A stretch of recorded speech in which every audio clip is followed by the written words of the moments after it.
자, 이온결합 물질하고 공유결합 물질의 성질 두 가지를 비교했던 건데,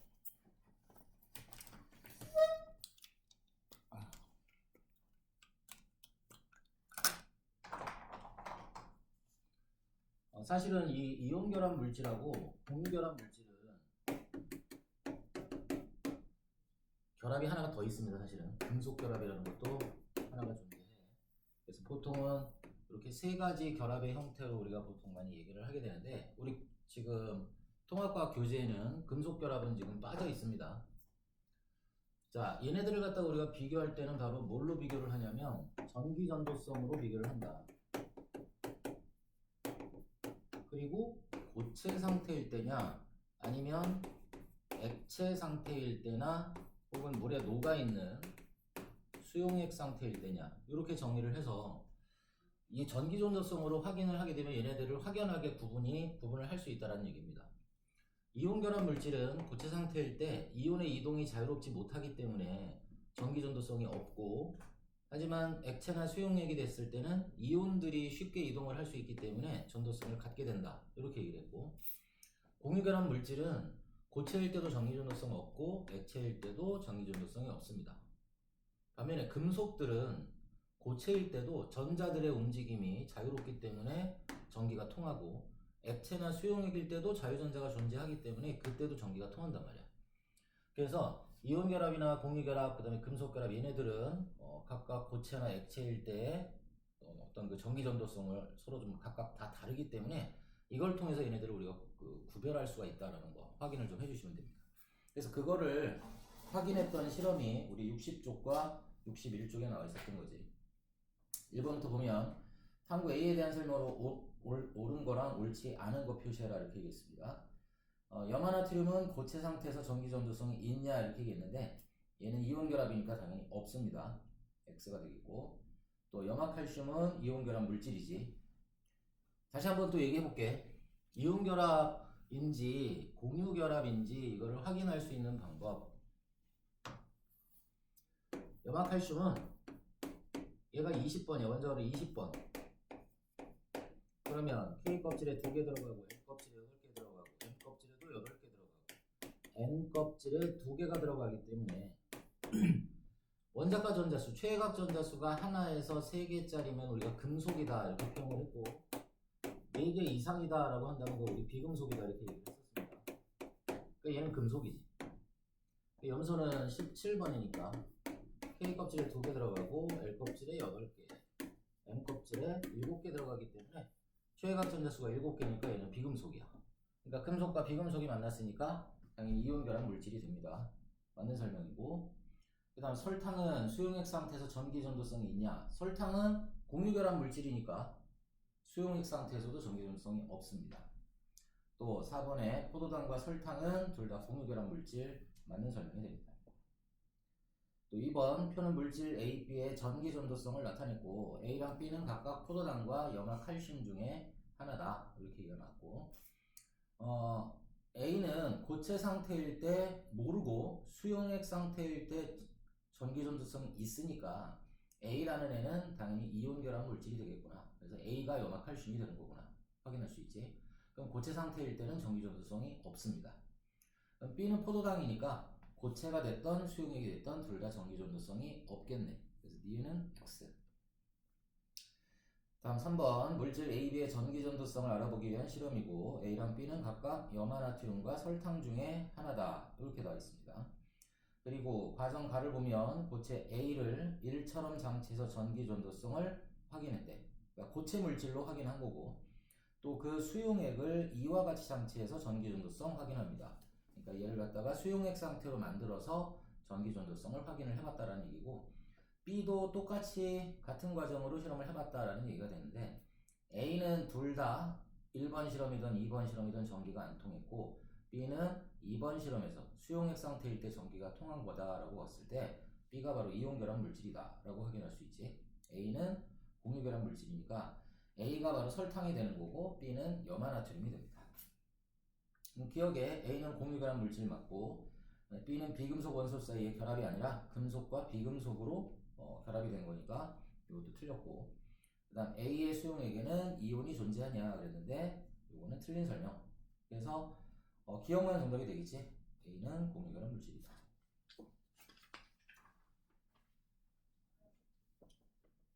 자, 다음. 좋다. 그림은 원자 A부터 C의 전자 배치를 모형으로 나타냈다. 이렇게 얘기를 했고, A부터 C가 각각 18조 원소와 같은 전자 배치를 하는 방법으로 가장 적절한 거, 이렇게 얘기를 했습니다. A, B, C는 8, 12, 17이야.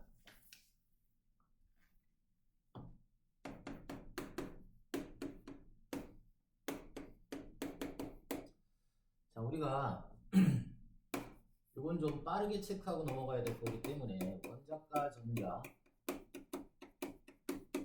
확인하는 방법이 있다고 그랬지. 4개는 외우셔야 됩니다. 수소는 1이고 그 다음에 헬륨은 최외각 전자수가 2개긴 하지만 얘는 원자과 전자수가 얼마야? 이거 0이지. 18조 원소들은 원자과 전자수가 다 0입니다. 그거 기억해 놓으시고 그 다음에 칼륨이라는 애, 원자번호 19번 칼륨이라는 애도 원자과 전자수가 1이다 라고 기억해 놓으시고 좀 아까 했던 20번인 칼슘은 원자과 전자수가 2가 된다. 이렇게 좀 외워 놓으십시오. 이 4가지는 그냥 외워놔. 아니면 이렇게 해도 돼. K 껍질에 몇 개 들어가냐? 2개 들어가냐? 아까 우리 칼륨 같은 경우에도 288이라고 했기 때문에 K 껍질에 2개, L 껍질에 8개, 그 다음에 N 껍질에 8개 들어가고 그 다음에 N 껍질에 나머지 하나가 채워지기 때문에 최외각 전자수가 하나다. 이렇게 해도 얘기해도 상관이 없습니다. 근데 좀 더 빠르게 여러분들이 이해를 하기 위해선 이 4개는 좀 기억을 해놔라. 그리고 나머지는 2를 빼거나 10을 빼거나 하게 되면 우리가 손쉽게 구할 수가 있다. 이렇게 얘기를 했습니다. 2를 빼거나 10을 빼면 우리는 원자과 전자를 바로 확인이 가능하다. 4개만 외워놓고 나머지는 다 이렇게 해라. 그럼 얘는 8이니까 10을 뺄 수 없으니까 2를 빼면 얘는 원자과 전자수가 6이 되는 거고 얘는 10을 빼면 2가 되는 거고 얘도 10을 빼면 7이 되는 거구나 라고 확인을 해주시면 됩니다. 그리고 여기서 물어보는 거는 이온이 될 때 전자를 어떻게 하면 이온이 될 수 있냐 이렇게 물어보고 있는데 이온이 되기 위해서는 여러분들 옥텟 규칙을 만족하면 됩니다. 다른 말로 8전자 규칙 이라고 했지. 그러니까 최외각 전자, 원자과 전자가 8개가 되면 안정한 성질이다 이렇게 얘기했는데 그럼 얘는 6개니까 2개를 얻어주면 되겠지. 2개를 얻어주면 됩니다. 대신에 이렇게 쓰면 또 헷갈릴 수 있으니까 2개를 얻는다. 그럼 당연히 이거는 음이온이 됩니다.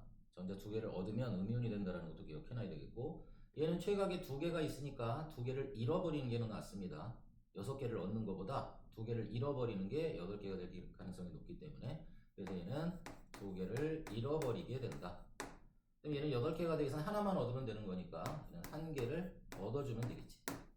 그래서 A는 2개 얻으면 되겠고 그렇지? 그 다음에 B 같은 경우에는 어떻게 2개 잃어버리면 되는 거니까 답은 몇 번이야?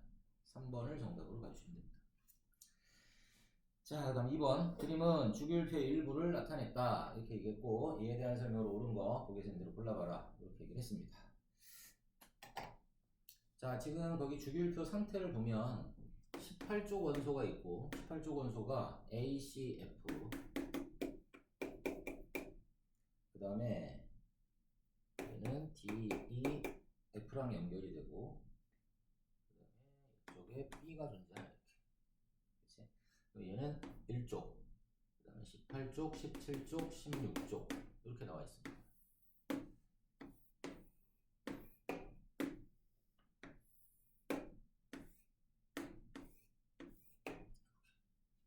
그러면 여기는 1주기가 되겠고 여기는 2주기, 3주기 그럼 얘는 당연히 헬륨이 되겠고 얘는 네온이 될 거고 얘는 아르곤이 될 겁니다.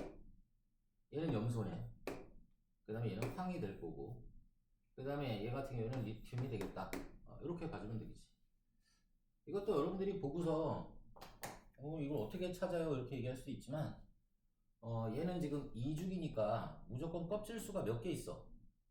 2개가 있어야 돼. 그럼 K 껍질이 있을 거고 L 껍질이 있어야 되는데 K 껍질엔 전자가 2개 채워질 거고 L 껍질에 얘가 1쪽 원소니까 두 번째 껍질에 최외곽 전자가 하나가 있게 되는 거니까 얘는 원자 번호 3번 리튬이 된다. 이렇게 찾아주시면 됩니다. 나머지도 다 마찬가지야. 뭐 여기 염소만 한번 해보게 되면 얘도 3죽이니까 K 껍질, L 껍질, M 껍질 이렇게 가지고 있는 거고 여기엔 다 채워졌을 거란 얘기지 이렇게. 그럼 총 10개가 채워졌고 최외곽 전자 수가 17쪽이니까 7개가 이렇게 들어가 주면 되겠지. 그래서 얘는 17번 염소겠구나. 이런 식으로 확인을 해주시면 됩니다. 자, 그럼 보기를 보면 A하고 C는 비활성 기체냐 이렇게 얘기했는데 A하고 C하고 F는 셋 다 18쪽 원소니까 비활성 기체. 이거는 맞는 설명. 그 다음 B가 안정한 이온이 되면 C와 같은 전자 배치가 되냐 이렇게 얘기를 했는데 얘는 리튬이야. 그럼 최외곽의 전자가 3개 있는데 총 전자수는 3개고 최외곽의 전자가 하나가 있는데 그럼 얘는 이온이 되기 위해서는 요거를 잃어버린단 말이야. 얘를 잃어버리면 최외곽의 전자 2개만 남기 때문에 A와 같은 전자 배치를 이루게 된다. 이렇게 얘기를 해줘야 돼. 근데 여기는 C와 같은 전자 배치를 이룬다 했으니까 틀린 거고. 그 다음 D하고 E가 가장 안정한 이온이 되면 F와 같은 전자 배치를 이루냐 이렇게 얘기했는데 얘는 얘부터 먼저 할까? 염소를 보면 최외곽에 전자가 몇 개 있어? 7개 있지? 그럼 얘는 옥텟을 만족하기 위해선 하나 얻으면 됩니다. 그럼 하나 얻으면 18개가 되니까 아르곤과 같은 전자 배치가 될 겁니다. 황도 마찬가지야. 황은 16번이니까 최외곽에 6개가 이렇게 있겠지. 그럼 얘도 옥텟을 만족하기 위해선 2개만 얻으면 되지. 그럼 2개 얻으면 마찬가지로 18개가 되니까 아르곤과 같은 전자 배치를 이룰 수 있습니다. 그래서 D랑 E가 가장 안정한 이온이 되면 F와 같은 전자 배치를 이루게 됩니다. 이것도 맞는 설명. 다음 3, 4번입니다. 이번에도 3, 8, 10, 11.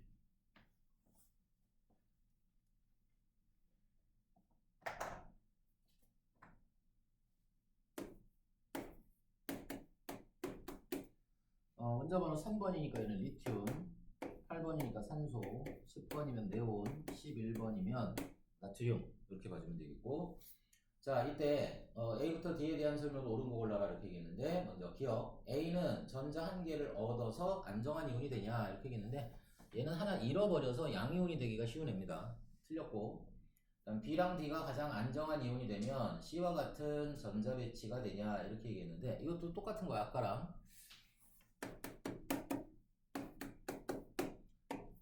얘는 원자 번호가 8번이고 최외곽에 전자가 6개가 있습니다. 그럼 전자 2개를 얻으면 되는 거니까 전자가 2개가 더 많아지면 얘와 같은 전자 배치가 될 수 있어. 얘는 됩니다. 얘도 보게 되면 나트륨은 최외곽에 전자가 하나 있게 되지. K 껍질에 2개, L 껍질에 8개, M 껍질에 하나. 그럼 얘도 요거 하나 잃어버리면 되는 거기 때문에 요거 없어져 버리게 되면 총 전자수가 10개가 되기 때문에 네온과 같은 전자 배치가 됩니다. 그래서 이거는 맞는 설명. 그 다음 C는 다른 원소와 화학결합을 형성하지 않냐 이렇게 얘기했는데 이 C라는 애는 비활성 기체이기 때문에 다른 애랑 아예 결합 안 합니다. 그래서 이것도 맞는 설명이 되기 때문에 기억니은 디귿 다 맞는 설명이 됩니다. 자 다음 4번입니다. A랑 B로 이루어진 물질의 화학결합의 종류. A하고 B는 이것도 해볼까? 원자번호 3번이니까 3-2 하면 최외곽에 하나 남아. 그러니까 얘는 금속. 얘는 8번이니까 얘도 2를 빼면 얘는 6이 남지. 그러면 얘는 비금속. 그러니까 얘는 당연히 무슨 결합을 한다? 이온 결합을 해야 되지. 그럼 이온 결합을 하는 이유는 뭡니까? 그러면 당연히 금속과 비금속 사이의 결합이다. 이렇게 설명해 주시면 됩니다. 자, 5번. 요거 여러분들이 처음 시험 볼 때는 많이들 실수하는 그런 문제인데 원자랑 이온은 다릅니다, 여러분들. 원자라는 애는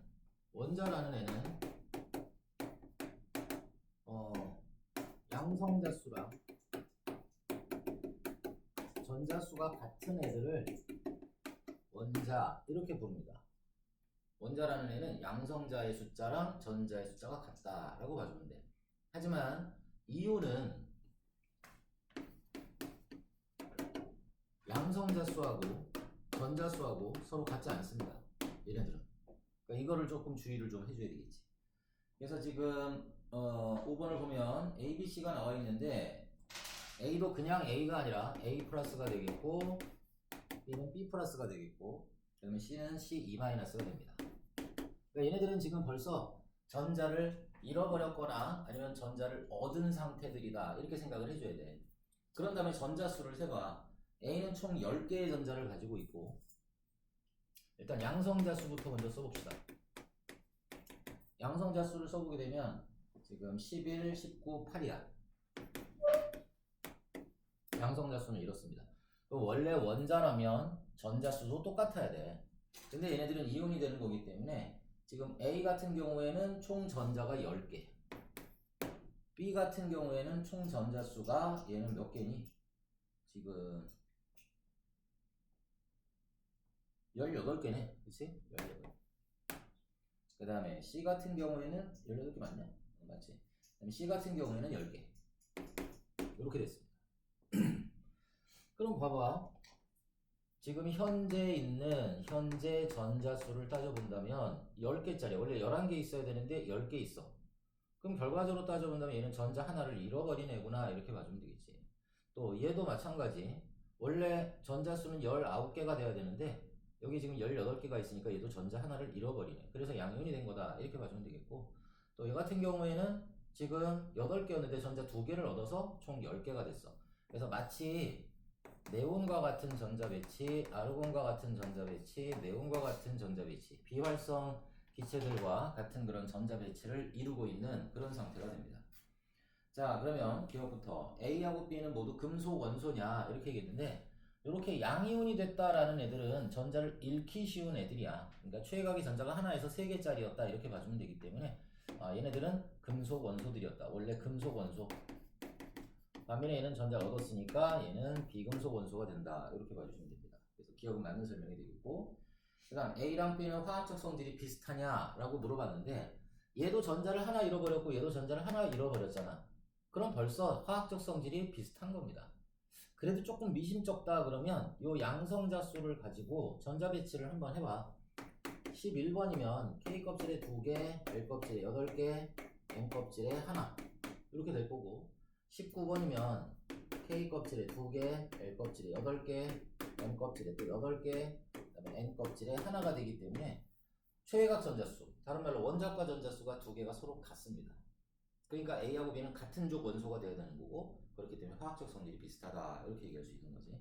그래서 맞는 설명이고 그 다음 B하고 C가 결합해서 생성된 안정한 화합물 이렇게 얘기했는데 자 B는 플러스 1가짜리고 C는 마이너스 2가짜리입니다. 얘네들이 결합을 형성할 때 여러분들 규칙이 있다고 그랬어. 어떤 규칙이 있다고 그랬냐면은 무조건 양이온을 앞에 씁니다 여러분들. 양이온을 먼저 쓰는 거야. 또 하나 기억해야 될 게 얘네들의 전하량이 서로 같아야 된다 이렇게 얘기를 했어. 그래서 뭐 최소 공배수로 구해도 상관이 없고 좀 더 쉬운 방법은 여기 있는 숫자가 이쪽 밑으로 내려오면 되고 여기 있는 숫자가 이쪽 밑으로 내려오면 됩니다. 그러니까 B 뒤에 2가 와주면 돼. 그래서 B2C 이렇게 얘기를 해주시면 됩니다. 그래서 지금도 맞는 설명 이렇게 가주시면 되겠네요. 자, 다음 6번. 그리고 나트륨 원자와 염소 원자가 염화나트륨을 생성하는 화학결합 모형이다 라고 얘기를 했습니다. 자, 나트륨 원자.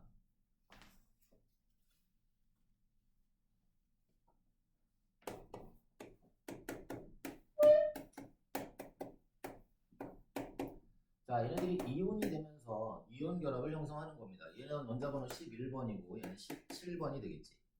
그래서 나트륨 같은 경우에는 전자를 하나 잃어버렸기 때문에 전자수가 10개짜리가 돼버리고 얘는 17개였는데 하나 얻었으니까 전자의 개수는 18개가 됩니다. 그래서 얘는 마치 네온과 같은 전자 배치를 하고 얘는 아르곤과 같은 전자 배치를 하기 때문에 안정한 상태로 정전기적인 인력에 의해서 결합을 한다. 이렇게 봐주면 되겠지. 그럼 첫 번째 보기에서는 나트륨과 염소가 같은 주기 원소냐 이렇게 얘기를 했는데 거기 여러분들 껍질수를 세봐. 원자 상태일 때 껍질수를 세보면 나트륨도 껍질수가 3개고 염소 원자도 껍질수가 3개입니다. 그러니까 둘 다 3주기 원소들 이렇게 우리가 확인할 수 있지. 그래서 기억은 맞는 설명이 된다. 이렇게 봐주면 되겠고 그 다음 나트륨과 염소가 이온이 될 때는 모두 전자가 들어있는 전자 껍질수가 달라지냐 이렇게 얘기를 했는데 이것도 뭐 거기 그림 보면 확인할 수 있지. 나트륨 같은 경우에는 전자를 하나 잃어버리기 때문에 껍질이 하나가 사라져 버립니다. 반면에 염소 같은 경우에는 전자를 하나 얻기만 하는 거기 때문에 결과적으로 껍질 수는 그대로다. 이렇게 봐주면 되겠지. 그래서 둘 다 껍질 수가 달라지는 게 아니라 염소만 달라집니다. 그래서 니은은 틀린 설명이 되겠고, 그 다음 염화나트륨에서 나트륨 이온과 염화 이온은 아르곤과 같은 전자 배치를 이루냐 그랬는데, 이건 우리 아까 확인을 했지만 나트륨은 네온과 같은 전자 배치를 하는 거고 염소가 아르곤과 같은 전자 배치를 하게 됩니다. 그래서 이것도 틀린 설명. 하나만 기억만 맞겠지. 아, 이렇게 목이 가냐?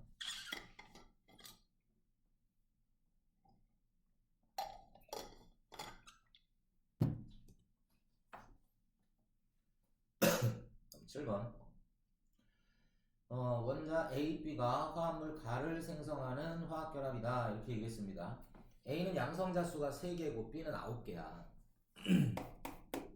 원자번호 3번이고 B는 9번짜리입니다. 그러면 얘는 당연히 리튬이 될 거고, 그다음에 얘는 플루오린이 되겠지. 또 하나 원자과 전자수 쉽게 생각하면 얘는 2를 빼면 원자과 전자수가 1입니다. 최각의 전자수 하나 있는 거고, 얘는 마찬가지로 2를 빼면 최각의 전자수 7개. 그럼 얘는 금속에 속하고 얘는 비금속에 속한다. 그러니까 얘네 둘이 만나면 당연히 이거는 이온 결합을 형성을 하겠구나. 이렇게 봐주시면 되겠고, 또 하나 얘는 하나를 잃어버리니까 플러스 1가의 양이온이 될 거고, 그 다음에 얘는 7개니까 하나 얻어서 마이너스 1가짜리 음이온이 돼서 얘는 LiF라는 이온 결합 물질을 형성하게 됩니다. 자, 그래서 가의 화학식은 A, B냐 그랬는데 지금 A랑 B로 설명이 되어 있기 때문에 그대로 그냥 결합하면 되니까 A, B가 됩니다. 기억은 맞는 설명. 또 가가 생성될 때 A에서 B 쪽으로 전자가 이동하냐 이렇게 얘기를 했는데 자, 얘가 양이온이 된다라는 얘기는 전자를 잃어버린다는 뜻이야. 그러니까 여기에서 전자가 나와야 돼. 근데 그게 어디로 가냐면 플루오린은 전자를 얻는 거기 때문에 얘가 잃어버린 전자를 얘가 얻을 수밖에 없겠지.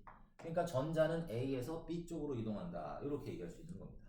그래서 니은도 맞는 설명이 되겠고, 그 다음 가를 이루는 구성입자의 전자 배치가 서로 같냐 이렇게 얘기했는데, 얘는 원래 원자 번호 3번이니까 전자수가 3개였다가 하나 잃어버렸기 때문에 2개짜리인 헬륨과 같은 전자 배치를 이루게 되는 거고, 얘는 원래 9개였는데 하나를 얻었으니까 총 10개가 되겠지. 그래서 얘는 네온과 같은 전자 배치를 하게 됩니다. 그러니까 둘의 전자 배치는 서로 다르다라고 해줘야 돼.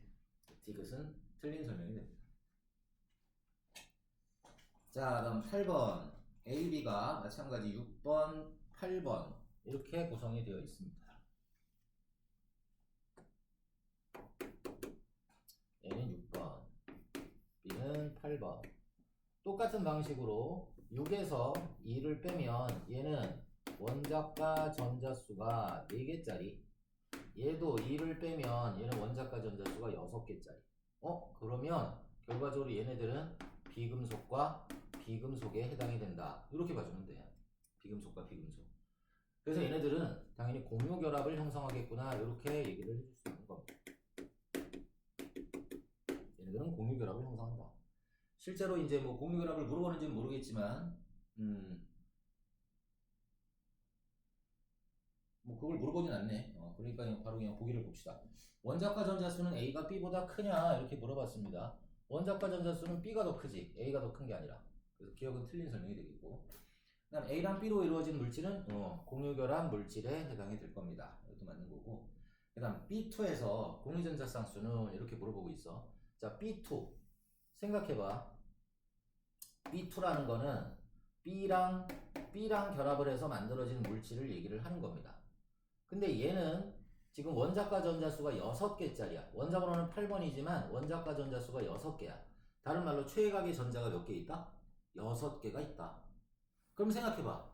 몇 개가 있어야 돼? 얘는 몇 개만 있으면 안 정해져. 2개만 더 있으면 안 정해지겠지. 그럼 서로 간에 얘도 그렇고 얘도 그렇고 똑같은 원자들이니까 서로 간에 2개씩 필요하니까 서로 간에 2개씩 전자를 공유해주면 됩니다. 그래서 총 6개가 있어. 근데 이렇게 2개를 주는 거야. 그럼 얘도 마찬가지로 6개가 있는데 얘한테 또 2개를 이렇게 줄 거란 말이지. 그럼 얘는 요렇게 8개로 안정을 할 수 있고 얘는 요렇게 8개로 안정을 할 수 있다. 이때 바로 요렇게 서로 공유하는 요 전자쌍을 우리는 공유 전자쌍이다 이렇게 얘기를 했습니다. 이 공유하지 않는 전자쌍들은 비공유 전자쌍 이렇게도 표현을 하고, 근데 얘는 지금 공유 전자쌍이 몇 쌍 있어? 2쌍을 가지고 있는 거지. 근데 여기서는 지금 공유 전자쌍 수가 하나다라고 했기 때문에 그거는 틀린 설명이 된다 이렇게 얘기하시면 됩니다. 자, 다음 9번으로 가볼게. 이번에는 원자 A랑 B가 화합물 A2B를 형성하는 화학결합이다 이렇게 얘기가 나왔습니다.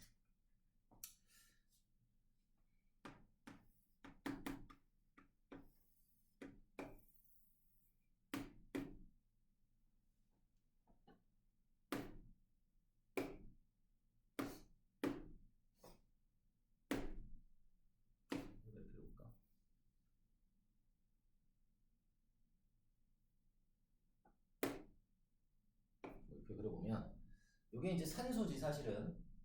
자, 근데 얘가 수소랑 이렇게 공유 결합을 하는 거야. 이렇게. 그래서 우리가 이걸 뭐를 확인을 좀 해줘야 되냐면, 만약에 이렇게 결합이 돼 있어. 근데 이런 식으로 지금 그림들이 그려진단 말이야. 선생님 그냥 루이스 전자점식으로 하면 편하기 때문에 이렇게 하는 건데, 시험 문제는 이렇게 그 실제 공유 결합 그림을 이렇게 줘가지고 하는 경우들이 많단 말이야. 그럼 여러분들이 지금 얘처럼 플러스 8 써 있고 플러스 1 써 있으면 얘네들이 누군지 바로 알 수 있지만, 그냥 그림만 딱 이렇게 나와 있으면 여러분들이 전자수를 세는 걸 정말 헷갈려 한단 말이야. 그러니까 이렇게 세면 됩니다. 어떻게 세면 되냐면, 지금 같이 공유하고 있는 게 얘랑 얘란 말이야. 또 얘랑 얘가 서로 공유하고 있는 건데, 이 2개의 전자 중에 하나는 얘의 거고 하나는 얘 겁니다. 이렇게. 얘도 마찬가지 2개, 공유하는 이 전자 2개 중에 하나는 얘 거고 하나는 얘 거야. 이렇게.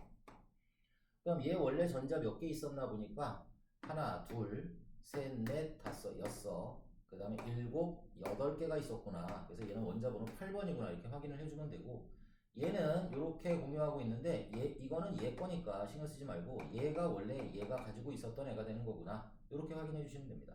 그래서 얘는 원자번호 1번 수소가 된다 이런 식으로 확인해 주시면 됩니다. 자, 그럼 이에 대한 설명을 모르는 거 이렇게 얘기했는데, A하고 B는 지금 보는 것처럼 서로 간의 전자쌍을 공유하고 있는 결합을 하고 있기 때문에 공유 결합입니다. 틀렸고. 자, 다음 A2B에서 A하고 B는 18쪽 원소와 같은 전자 배치를 하고 있냐 이렇게 얘기했는데, 원래 수소는 전자가 하나였지만 얘랑 공유함으로 인해서 전자를 2개가 마치 2개를 갖는 것 같아. 그러니까 얘는 마치 헬륨과 같은 전자 배치를 하게 됩니다. 원래는 수소지만 이렇게 공유하기 때문에, 전자쌍을 서로 공유하기 때문에 마치 헬륨과 같은 전자 배치를 한다. 또 얘도 원래는 전자수가 8개였는데 얘한테서 하나를 받기 때문에, 또 얘한테서 또 하나를 또 받기 때문에 총 전자수가 10개짜리, 그래서 마치 네온과 같은 그런 전자 배치를 합니다. 그럼 헬륨과 네온은 둘 다 18쪽 원소가 되는 거기 때문에 18쪽 원소와 같은 전자 배치를 하고 있다 이렇게 얘기할 수 있겠지. 자, 그 다음에 A2B에서 공유전자쌍수는 2냐 이렇게 얘기했는데, 여기 공유전자쌍수 하나, 여기도 공유전자쌍수 하나, 그래서 총 2개가 됩니다. 그래서 그것도 맞는 설명. 다음 10번 봅시다. 그림은 화합물 A, B랑 A2C를 화학결합 모형으로 나타냈다 이렇게 얘기를 했네. 근데 여기서는 뭐 다 친절하게 양성자수가 다 주어져 있기 때문에 누군지 다 알 수 있어. 아까 했던 것처럼 여러분 만약에 양성자수가 나와 있지 않다면 여러분들이 전자수를 셀 수 있는 방법, 아까 선생님이 가르쳐준 방법대로 하시면 될 겁니다. 자, 먼저 A하고 B는 1번과 9번이야. 1번과 9번이 이렇게 결합이 되어 있는 겁니다. BGB. 그럼 이거는 HF야, HF. 그치? 그 다음에 요거는 금방 봤던 A2C. 그럼 얘는 누구야? H2O가 되겠지. 그래서 A는 수소가 되겠고 B는 플로린, 그 다음에 C는 산소. 이렇게 바로 봐주시면 편할 겁니다. 자, 그러면 A하고 B, 그 다음에 A to C는 모두 둘 다 공유결합 물질들입니다. 서로 간에 전자쌍 공유하고 있으니까. 그 다음 원자과 전자수는 B가 C보다 크냐 이렇게 얘기했는데 얘는 원자 번호가 9번이니까 원자과 전자수 7, 그 다음에 얘는 8번이니까 원자과 전자수 6이 됩니다. 그러니까 원자과 전자수는 B가 더 크다 이렇게 얘기할 수 있네. 그래서 이거 맞는 설명이 있고, 그 다음 공유전자쌍수는 A, B랑 A to C가 서로 같냐 이렇게 얘기했는데 거기서 보는 것처럼 여러분들 A, B는 공유전자쌍수가 하나입니다. 근데 A to C는 두 개를 갖고 있지. 그렇기 때문에 서로 같다라고 얘기할 수는 없는 겁니다. 틀린 설명이 되겠지. 자, 다음 11번.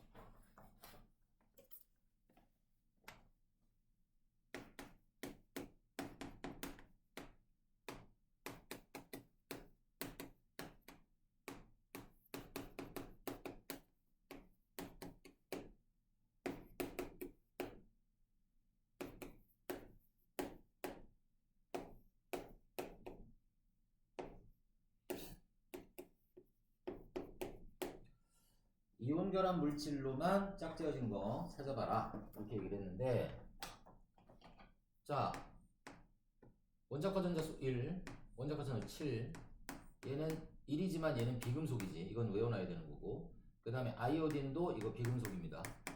그럼 얘는 공유결합이고 얘는 이온결합이니까 1번은 탈락. 그 다음에 얘는 지금 봤던 공유결합 물질이고 얘도 공유결합 물질이야.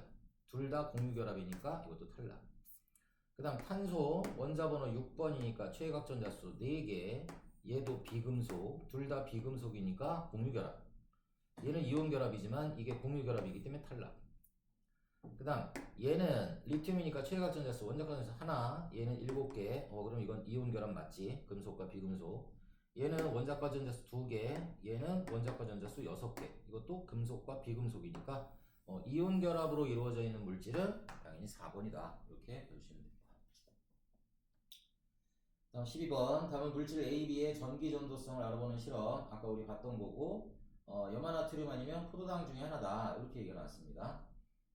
고체 상태의 물질 A하고 B를 홈판에 서로 다른 홈에 넣고 전기전도성 측정기로 전류가 흐르는지를 확인한다 이렇게 얘기를 했습니다. 그러면 물질 A랑 B를 결정하기 위해서 기억에 들어갈 내용으로 적절한 거는 뭐냐 이렇게 얘기했는데, 지금 실험 가에서는 어떻게 했나 보니까 고체 상태의 애들로 실험을 했지.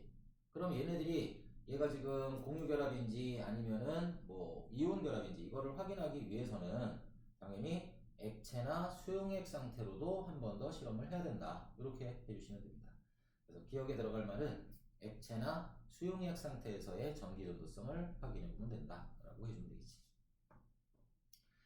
다음 13번. 다음은 몇 가지 물질을 이용한 실험 과정과 결과다.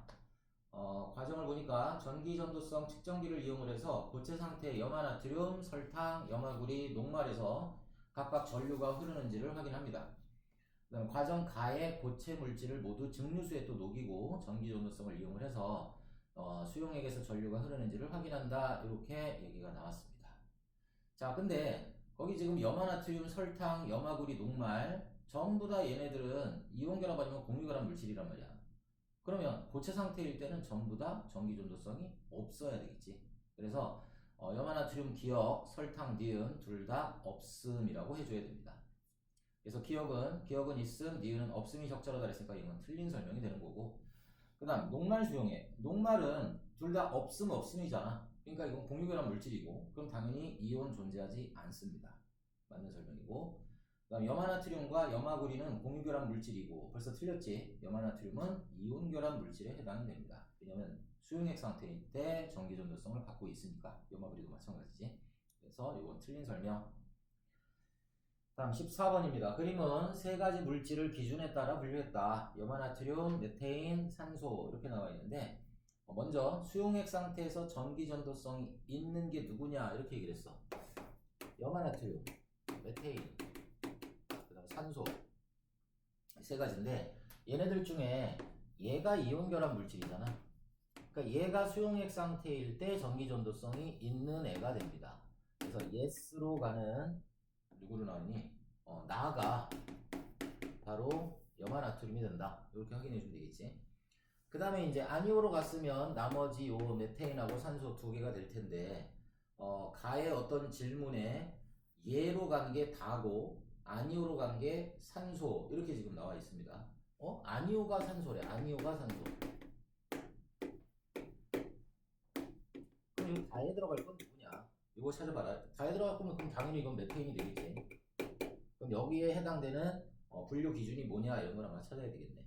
그래서 기억 보면 가에는 공유전자쌍 수가 4이냐 라는 거를 사용할 수 있냐 이렇게 물어보고 있습니다. 자, 그럼 우리가 얘네들을 가지고 확인을 해봐야 돼. 자, CH4가 있고 O2가 있습니다. 얘는 최외각 전자수가 몇 개짜리? 그것부터 먼저 찾는 거야. 최외각 전자수가, 원자가 전자수가 4개짜리. 수소는 원자가 전자수가 하나짜리야. 그러니까 최외각의 애는 하나, 둘, 셋, 4개의 전자를 가지고 있는 게 탄소고, 수소라는 애는 거기에 전자 하나씩 이렇게 줘서 공유결합을 형성하고 있는 겁니다. 그럼 얘는 2개로 안정, 2개로 안정, 2개로 안정, 2개로 안정이고, 얘는 8개로 이렇게 안정을 취할 수가 있는 거고, 이때 서로 간에 공유하는 전자쌍은 총 몇 쌍이 있나 보니까 4쌍이 존재합니다. 그럼 마찬가지로 산소도 해봐야 되는데, 산소 우리 아까 했었단 말이야. 산소는 최외각 전자수가 6개가 되기 때문에 2개가 필요하단 말이야. 그래서 2개를 서로 공유하면 됩니다. 이렇게. 그럼 얘는 공유하는 전자쌍이 1쌍, 2쌍밖에 안 돼. 그러니까 얘는 4쌍이고 얘는 1쌍이 되는 거기 때문에, 거기 분류 기준처럼 만약에 가에는 공유 전자쌍 수가 4개냐, 여기에 공유 전자쌍 수가 4개냐라고 물어봤을 때, 얘는 4개니까 바로 가면 되고, 얘는 아니오니까 2개밖에 없으니까 1로 가면 되겠지. 그래서 분류 기준으로 그거 적절합니다. 기억은 맞는 설명이고, 그 다음 나는 염화 나트륨이냐 그랬는데, 그거 아까 제일 처음에 찾았지. 이것도 맞는 설명이 되겠고, 단은 비금속으로 이루어져 있는 공유결합 물질입니다. 그래서 기억력이 이것이 다 맞는 설명이 된다. 이렇게 봐주시면 되겠네. 자, 다음 1등급 가봅시다.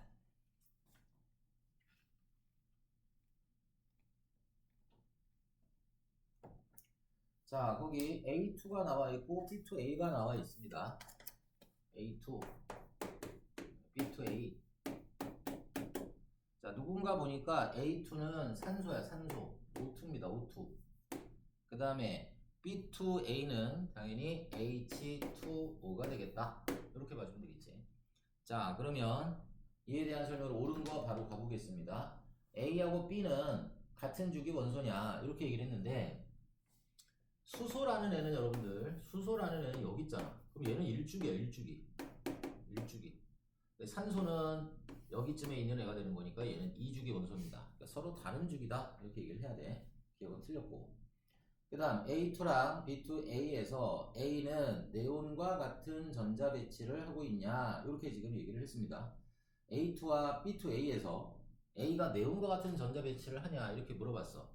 거기 또 그림으로 나와 있지만 그림으로 세면 돼. 만약에 그림으로 안 나왔으면 여러분들 이렇게 하는 거라 그랬지. 똑같이 해 아까랑. 이렇게. 또 얘 같은 경우에는 산소는 최외각에 6개가 있으니까 이렇게 있을 거고, 거기에 수소가 와서 하나씩 달라붙은 겁니다. 그러면 이 산소는 이렇게 전자가 8개가 되기 때문에 안정한 거란 말이야. 얘도 이렇게 전자가 8개가 되는 거기 때문에 안정하다.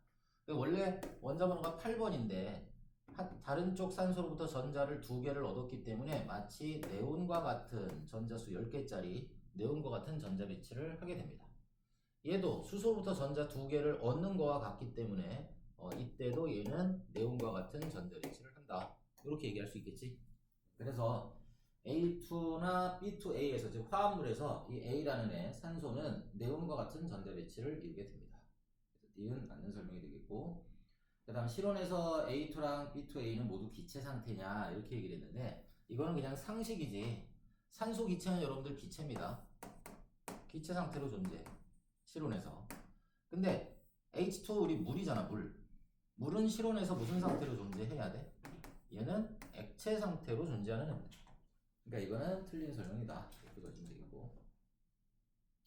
다음 2번입니다. 그림은 화합물 A, B랑 C, B를 화학결합 모형으로 나타냈다. 이렇게 얘기했고, 자, 지금 A, B가 나와 있는데 벌써 거기 그림을 보게 되면 플러스 마이너스 이온끼리의 결합이야. 이온끼리 결합. 그리고 얘는 11번으로 나와 있고 그다음 옆에 있는 애는 9번으로 지금 나타나 있습니다. 그 다음 C, B를 보게 되면 양성자 수가 1번 그 다음에 그 9번 이렇게 지금 주어져 있어. 그럼 얘는 지금 A라는 애는 나트륨이 될 거고 B라는 애는 플루오린이 될 거고 C는 수소가 될 거고 B는 플루오린에 해당이 됩니다. 그러니까 화학식은 NaF, HF로 비슷하지만 얘 같은 경우에는 이온 결합을 이루고 있는 거고 얘는 둘 다 비금속이기 때문에 공유 결합을 형성하고 있다. 이렇게 얘기를 해줘야 돼. 자, 그럼 봅시다. 기억부터 A부터 C 중 2주기 원소는 두 가지냐 이렇게 지금 얘기가 나왔습니다. 자, 지금 수소 같은 경우 C 같은 경우에는 아까 여기에 존재하지 플루오린 같은 경우에는 여기에 존재합니다. 2주기 원소지. 나트륨 같은 경우는 여기에 존재합니다. 그럼 나트륨, 플루오린, 수소 얘네들이니까 1주기, 2주기, 3주기까지 골고루 지금 분포하고 있는 거야. 그래서 2주기 원소가 두 가지가 될 수가 없습니다. 그래서 기억은 틀렸고 그 다음 질량이 태양과 비슷한 별에서는 핵융합 반응으로 B가 만들어질 수 있냐 이렇게 얘기를 했네. 자, B는 플루오린이야. 근데 우리 앞에 빅뱅 배울 때 뭘 했었냐면 질량이 태양하고 비슷한 정도에서는 수소 핵 융합 반응을 해서 헬륨이 만들어지고 1000만 켈빈 정도의 온도에서 만들어지고 그 다음에 1억 켈빈 정도의 온도가 되면 헬륨 핵 융합 반응을 통해서 탄소나 산소까지 밖에 만들어질 수가 없습니다. 질량이 태양 정도의 별에서는. 좀 더 무거운 별에서는 플루오린까지도 만들어질 수 있지만 질량이 태양과 비슷한 별에서는 핵융합 반응으로 만들어질 수가 없기 때문에 니은은 틀린 설명이다. 이렇게 봐주시면 되겠고 그 다음 B2랑 C2에서 공유전자쌍 수가 같냐 이렇게 얘기를 했는데 자 B2 플루오린과 플루오린이 만나는 겁니다. 근데 얘는 원자번호 9번이니까 원자과 전자수 7개 7개 그럼 얘는 하나만 더 있으면 되지. 그럼 얘한테 마찬가지로 하나 이렇게 받으면 됩니다. 그럼 이렇게 공유전자쌍 하나가 될 거고 수소는 어차피 전자가 하나밖에 없기 때문에 하나씩 주고받을 수밖에 없는 거야. 그러니까 얘도 공유전자쌍 하나가 됩니다. 그래서 결국 B2나 C2에서 공유전자쌍 수는 서로 같을 수밖에 없다. 이렇게 봐주면 되겠네요. 이거는 맞는 설명이 됩니다. 또 3번 봅시다.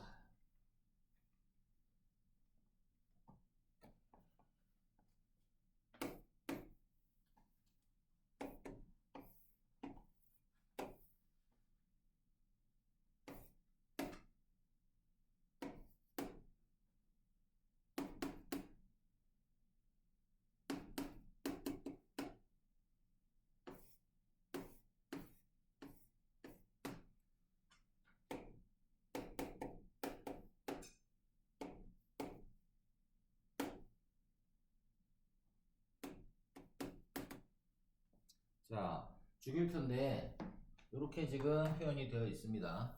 그럼 뭐 바로 찾으면 되지. A는 리튬, 그 다음에 2주기 14족이니까 얘는 탄소, 그 다음에 2주기 17족 원소니까 얘는 플로린, 그 다음에 3주기 2족 원소니까 얘는 마그네슘, 그 다음에 3주기 16족 원소니까 얘는 황에 해당이 된다. 이렇게 봐주시면 됩니다.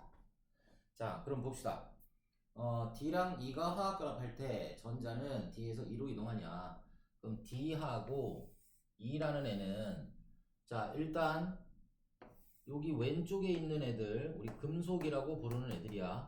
그럼 얘네들은 전자를 잃어버리기 쉬운 애들이기 때문에 얘는 전자를 잃어버릴 거고 그럼 그 잃어버린 전자를 얘가 얻는 거니까 전자는 D에서 이쪽으로 이동할 수 있는 겁니다.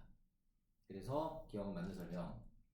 그 다음 화합물 AC랑 BE2라고 했습니다. AC 금속과 비금속. 그 다음에 BE2는 이건 뭐야? 비금속이지. 그럼 AC는 이온 결합에 해당이 되지만 BE2는 공유 결합에 해당이 된다. 이렇게 얘기를 해줘야 돼. 그러니까 서로 간의 화학 결합의 종류는 서로 다릅니다. 그 다음 B 원자 1개는 C 원자 2개와 화학결합해서 각각 18족 원소와 같은 전자 배치를 이루냐 이렇게 얘기를 했습니다. B하고 C를 물어보고 있어. B하고 C를 살펴보게 되면 얘는 14족 원소고 얘는 17족 원소입니다. 그럼 아까 우리 봤던 것처럼 얘는 B라는 애는 최외각이 전자가 하나, 둘, 셋, 4개 있는 애야. 그리고 얘는 최외각이 전자가 7개가 있기 때문에 하나만 필요한 거지. 그러니까 여기에 플루오린이 이렇게 가서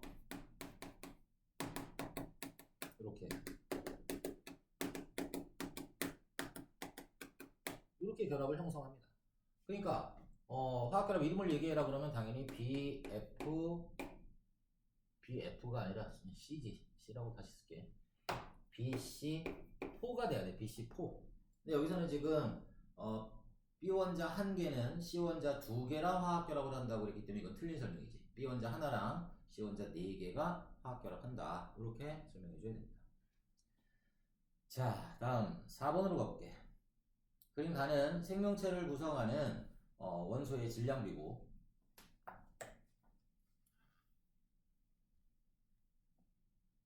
그 다음에 나는 화합물 A, B의 화학결합 모형이다. 이렇게 나와 있습니다. 자, 그리고 가에서 지금 블랭크로 나와 있는 게 기억이 65%로 가장 많고, 그 다음에 니은이 두 번째다. 이렇게 나와 있네. 근데 생명체를 구성하는 원소 중에 가장 많은 거는 우리 알고 있잖아. 산소지. 그 다음으로 많은 거는 누구야? 탄소가 됩니다. 그래서 기억은 산소, 니은은 탄소. 이렇게 봐주시면 되겠고, 그 다음에 옆에 나와 있는 애는 A2 플러스 짜리랑 그 다음에 B2 마이너스 이렇게 돼 있는데, 그리고 나서 보니까 지금 현재 전자의 개수가 총 몇 개인가 보니까 10개입니다. 10개. 원래 원자 번호는 12번이라고 써 있는데 10개 있다는 얘기는 결국 전자 2개를 잃어버렸다라는 얘기가 되는 겁니다. 그러니까 얘는 마그네슘이었겠구나. 그래서 지금 현재 마그네슘 이온을 지금 써놓은 거고, 얘도 원자 번호가 8번인데 전자 2개를 얻었기 때문에 총 전자수가 10개가 돼서 마치 네온과 같은 전자 배치를 하고 있습니다. 그래서 얘는 Mg2 플러스고 얘는 E 마이너스가 되겠다. O E 마이너스다. 이렇게 확인해 주시면 됩니다. 그러면 여기는 기억은 당연히 누가 돼야 돼? 요 B가 바로 기억에 해당이 된다. 이렇게 얘기할 수 있지. 그래서 기억은 B다. 이거 맞는 설명이 되겠고, 그 다음 기억과 니은으로 이루어지는 화합물의 화학결합은 A, B랑 종류가 같냐 이렇게 얘기를 했는데, 얘네들은 지금 벌써 이온 결합하고 있잖아. 금속과 비금속 이렇게 이온 결합을 하고 있는 거고, 기억하고 니은은 산소랑 탄소야. 얘 원자번호 8번이고 얘 6번입니다. 2 빼면 얘는 6이고 얘는 4가 나오니까 둘 다 비금속이지. 그러니까 기억하고 니은이 결합하게 되면 그건 공유결합이다. 이렇게 표현을 해줘야 돼. 그러니까 화학결합은 A, B랑 서로 다릅니다.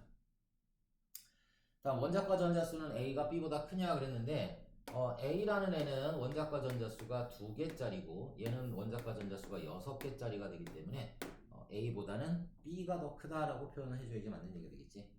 그래서 디귿 틀린 설명.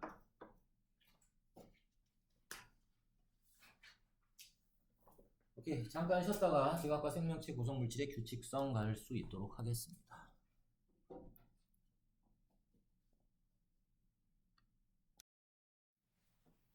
자, 66쪽으로 가봅시다.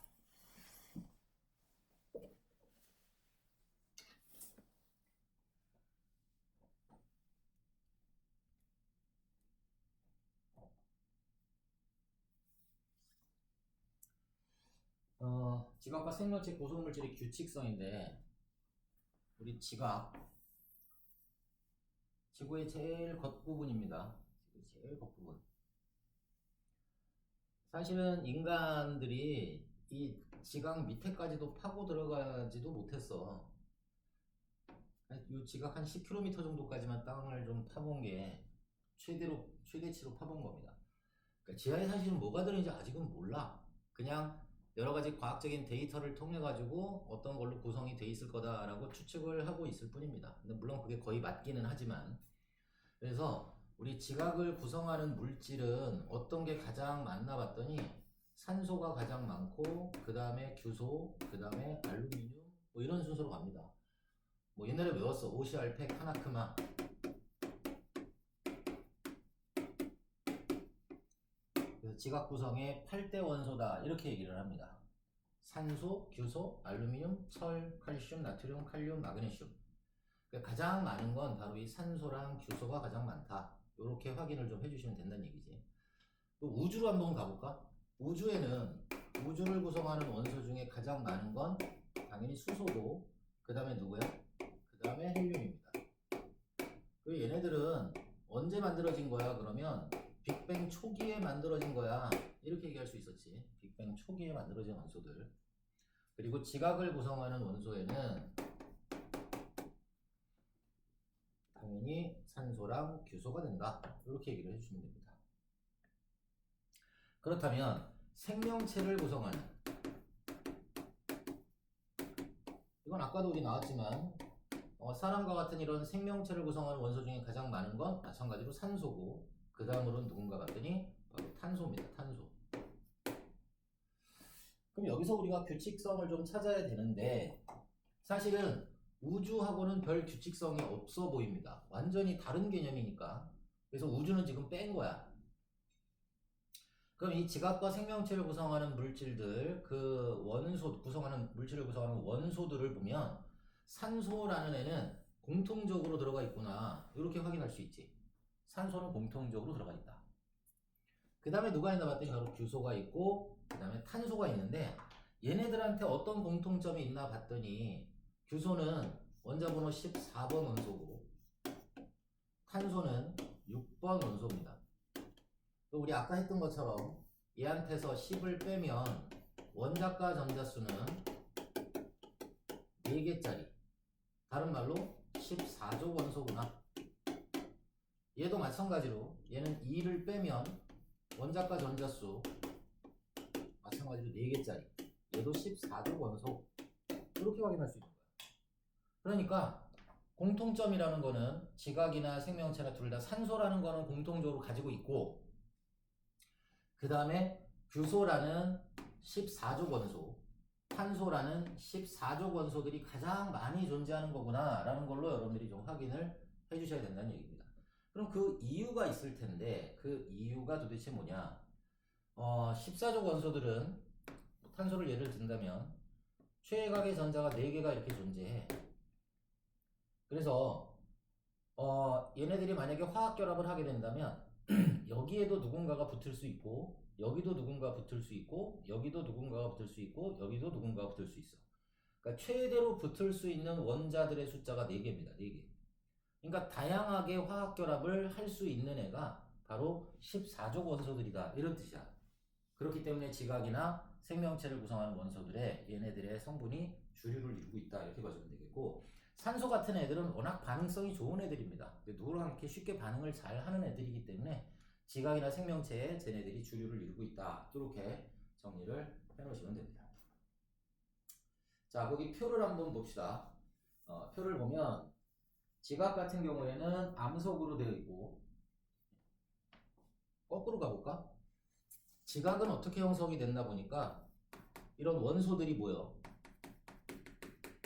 원소들이 모이면 사실은 우리가 화학에서는 원소가 모이면 뭐 화합물을 형성하지, 물질을 만듭니다. 분자를 만든다, 뭐 이런 식으로 표현을 하지만 지구과학에서는 원소들이 모여서 만들어지는 걸 광물이라고 표현을 해요. 광물.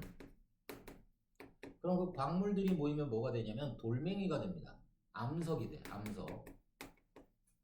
그 다음 암석들이 모여서 결국은 지구의 겉부분인 지각을 형성한다. 이렇게 표현을 하는 겁니다.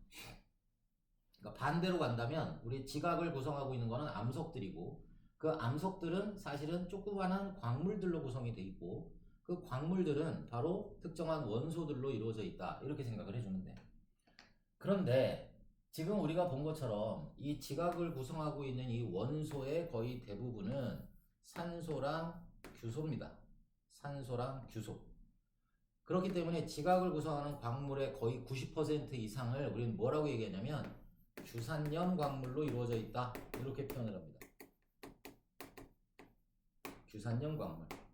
규소와 산소로 만들어져 있는 광물들로 구성이 되어 있다. 이런 식으로 표현을 한다는 거 기억해 놓으면 돼. 거기 설명이 써 있습니다. 표에.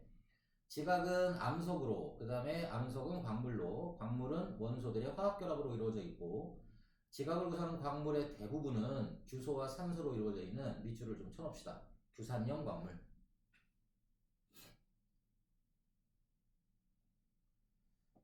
자, 그 다음에 생명체입니다. 생명체는 탄소랑 산소가 주류를 이루고 있습니다. 그리고 이 생명체를 구성하는 애들이 어떤 애들이 있나 봤더니 이런 게 있어. 우리 다 아는 것처럼 3대 영양소, 탄단지. 중학교 때는 이걸 탄수화물, 단백질, 이거 지방 이렇게 배웠겠지만 지금은 이제 뭐라고 얘기해야 되냐면 탄수화물, 단백질, 그 다음에 지질이라고 얘기를 해줘야 돼. 지질. 이 지질 안에 그 지방이 따로 들어가 있습니다. 지질 안에 포함되어 있는 게 지방이야. 근데 우리는 보통 그냥 탄수화물, 단백질, 지방 이렇게 외웠지만 지질 이렇게 얘기를 해주면 되겠고, 이거 말고도 뭐가 있나 봤더니 바로 핵산이라는 애도 바로 우리 생명체를 구성하는 물질이다. 이렇게 좀 정리를 해놓으시면 됩니다. 탄수화물이나 단백질이나 지질이나 핵산이나 공통점은 뭐냐면 탄소, 수소, 산소로 이루어져 있어. 얘도 탄소, 수소, 산소. 얘도 탄소, 수소, 산소.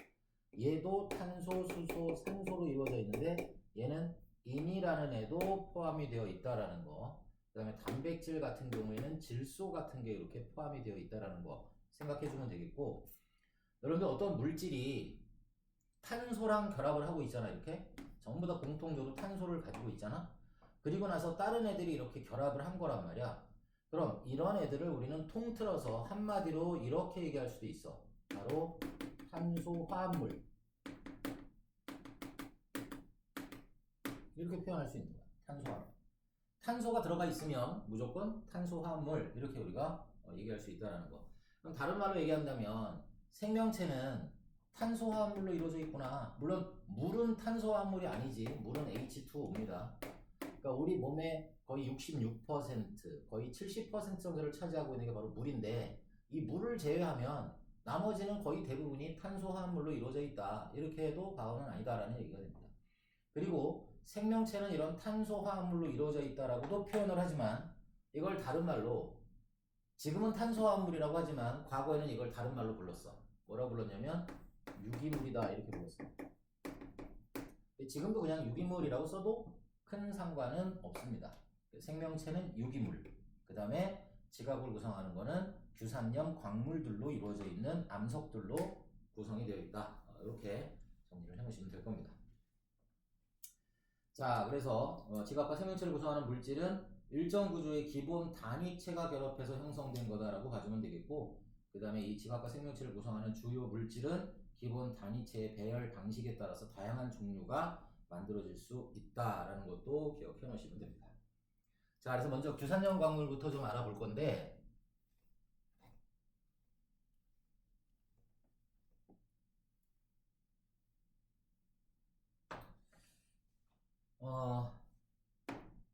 규산염 광물 좀 전에 얘기했던 것처럼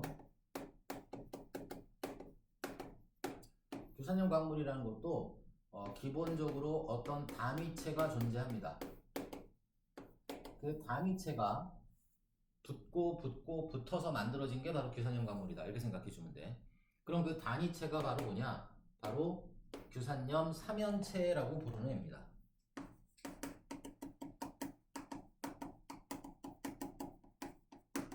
혹은 다른 말로 SiO4 삼연체 이렇게도 표현을 해. 근데 우리가 쓸 때는 그냥 SiO4 삼연체다 이렇게도 표현을 하지만 사실은 그렇게 쓰면 안 된다는 얘기야. 그리고 얘네들의 결합 구조를 보면 좀 독특합니다. 좀 독특해. 그래서 중심에 규소가 이렇게 들어가 있고, 그 다음에 그 바깥쪽에 산소가 붙어 있는데 이런 식으로 붙어 있어. 이거를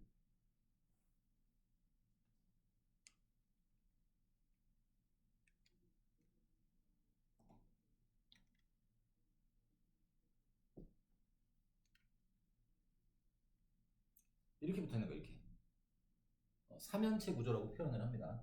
그러니까 입체 구조를 이루고 있다 이렇게 봐주면 되겠고, 거기에 이렇게 산소들이 와서 달라붙어 있는 이런 모양새를 하고 있구나. 그래서 얘는 저쪽 뒤쪽에 붙어 있는 겁니다. 이렇게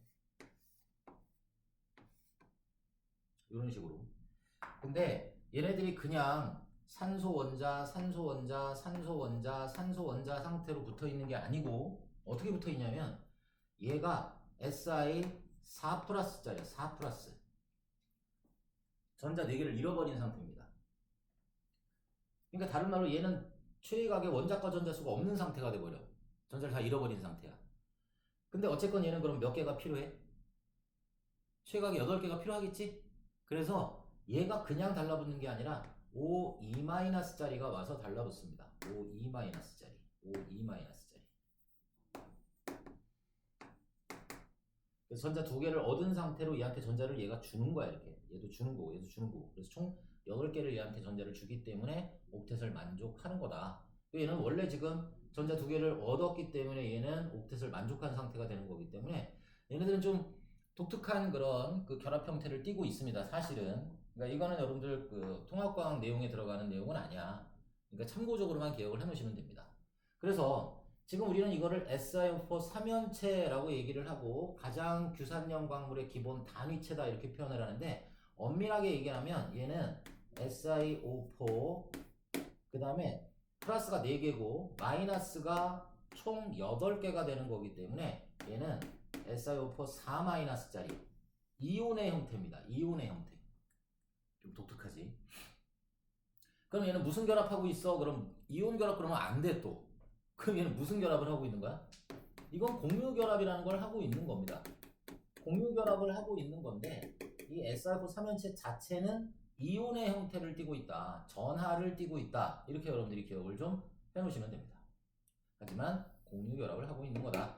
그리고 요게 단위체가 된다. 이렇게 정리를 해놓으시면 되겠고 자 그러면 얘네들이 단위체가 돼서 만들어질 수 있는 애가 누구예요? 라고 물어본다면 요거 하나만 이렇게 따로 떨어져 있으면 여기에 얘가 그 4-짜리 마이너스가 4개 있으니까 마그네슘 이온이나 아니면 철 이온 같은 게 결합을 해서 다시 한번 얘기하자면 요거 자체는 공유 결합이지만 얘하고 얘가 달라붙으면 전체로 본다면 이온 결합의 형태가 되는 거야. 그래서 요렇게 만들어져서 각각의 독립적으로 존재하는 이런 덩어리들이 만들어지게 됩니다. 이런 구조를 우리는 독립형 구조다 이렇게 표현을 해. 그 독립형 구조의 가장 대표적인 애가 바로 누구냐면 감람석이라는 아이입니다. 그리고 이거는 각각의 여러분들 어떤 형태에 따라서 어떤 광물들이 만들어지느냐는 순서대로 외우고 있는 게 좋습니다. 감람석, 휘석, 각섬석, 흑운모, 석영, 장석 이렇게 외워놓는 게 좋아. 자 그럼 보면 이 독립형 구조 이렇게 SiO4 3연체 구조가 따로따로 떨어져 있으면 이게 독립형 구조고 얘네들이 이렇게 산소를 공유하면서 줄줄줄줄줄줄 일직선으로 이어진 애들이 있어. 그런 애들을 우리는 뭐라 그러냐면 마치 체인과 같다, 사슬과 같다라고 하기 때문에 하나로 되어 있는, 한 줄로 되어 있는 사슬 모양이다. 단사슬 모양이다. 이렇게 표현을 해. 그래서 얘는 피석이다. 이렇게 얘기를 해줍니다. 산소를 하나를 공유하는 겁니다. 그런 단사슬 모양이 이렇게 쭉 있다면 그게 두 줄이 겹쳐져 있으면 그걸 우리는 복사슬 모양이다. 이렇게 얘기를 합니다. 얘는 각섬석이라고 부릅니다. 복사슬. 그 다음에 한 줄도 아니고 두 줄도 아니고 넓은 판 모양으로 만들어져. 그걸 우리는 판상이다 이렇게 표현을 합니다. 판상. 판상은 바로 흑운모가 가장 대표적이에요. 그 다음에 판이 아니라 얼기설기 막 그물처럼 이렇게 연결이 되기도 합니다. 걔네들을 우리는 망상, 그물 망자를 써서 망상구조다 이렇게 얘기하고 이 망상구조는 석영도 있고 장석이라는 애도 존재한다. 이렇게 정리를 해놓으시면 돼요. 자, 중요한 사실은 오른쪽으로 가면 갈수록 공유하는 산소 원자수가 증가합니다. 공유하는 산소 원자수가 증가해. 그러니까 뭐 예를 들어 가지고 이 단사슬 모양이면 그 주소가 하나 있을 때 산소 하나를 공유한다 라고 본다면 복사슬 모양이나 판상, 망상 쪽으로 가면 갈수록 주소 2개가 산소 하나를 공유한다거나 3개가 하나를 공유한다거나 이런 식으로 공유하는 산소 원자수가 많아진다는 얘기는 상대적으로 산소 말고 다른 애들이 더 많아진다는 뜻이야. 그게 조금 헷갈립니다. 그래서 거기 여러분들 교재에 뭐라고 나왔냐면 SI분의 규소분의 산소의 양값은 이렇게 표현이 되는데, 오른쪽으로 갈수록 공유하는 산소 원자수가 증가한다는 얘기는 산소의 숫자가 많아진다라는 뜻이 아니라 이 규소라는 애가 걔를 같이 공유하는 숫자가 많아진다라는 뜻이 되기 때문에 분모값이 점점 오른쪽으로 갈수록 커진다는 뜻이야. 그러니까 이거 전체 값은 어떻게 된다? 감소하게 된다. 이렇게 봐줘. 또 하나 기억해야 될 건 오른쪽으로 갈수록 좀 더 복잡한 결합을 합니다. 좀 더 복잡한 결합을 하기 때문에 결합의 세기 이것도 증가할 수밖에 없다. 이렇게 봐주면 되겠고, 결합의 세기가 증가하니까 만약에 얘네들이 이 지표로 드러났을 때 공기하고도 맞닿고 뭐 비도 맞고 여러 가지 이제 그 경험들을 하게 될 텐데, 그때 우리 그 화학적으로 얘네들이 부서질 수 있어. 이걸 풍화라고 합니다. 풍화작용, 여러분들 지나가는 아저씨 아줌마한테 아저씨 아줌마 저 과학에 대해서 질문이 있는데요, 풍화작용이 뭐예요? 그러면 대부분의 아저씨 아줌마들, 그리고 여러분들 머릿속에도 지금 무슨 생각을 하냐면 풍화작용이 뭐야? 그러면 아 바람? 뭐 이렇게 얘기하고 만다고. 바람하고 전혀 뭐 관련이 있긴 하지만 풍화작용할 때 그 풍이라는 건 바람이 아닙니다. 풍화작용이라는 건 자꾸만 암석이 토양이 되어가는 과정을 얘기를 해. 부서지는 과정을 풍화작용이다 이렇게 표현을 하는데, 오른쪽으로 갈수록 감남석, 희석, 각섬석, 흑음모, 석영, 장석 쪽으로 가면 갈수록 결합력의 세기가 커지고, 그러므로 인해서 풍화에 강하다라는 것도 기억을 해놓으시면 됩니다. 풍화에 강하기 때문에 여러분들 감남석의 형태로 존재하는 거 지표상에서 그렇게 쉽게 볼 수가 없어. 희석도 마찬가지고. 근데 오른쪽에 있는 바로 이 석영 같은 경우는 우리가 많이 볼 수 있습니다. 어디에서 많이 봐? 우리나라에 많아. 바로 모래입니다. 모래가 거의 석영 성분이야. 그렇기 때문에 이 풍화에 가장 강한 게 오른쪽으로 갈수록 풍화에 강하다라는 것도 기억해 놓으시고, 또 하나 뭐가 있냐면 이거 광물들인데, 광물들이 어떤 애들은 쪼개지고 어떤 애들은 깨집니다. 선생님 같은 말 아니에요? 돌멩이를 호수에 딱 던졌더니 잠기기도 하고 가라앉기도 해요. 희한하지 않아요? 잠기기도 하고 가라앉기도 해. 똑같은 말이잖아. 근데 생각해봐. 우리가 이렇게 표현합니다.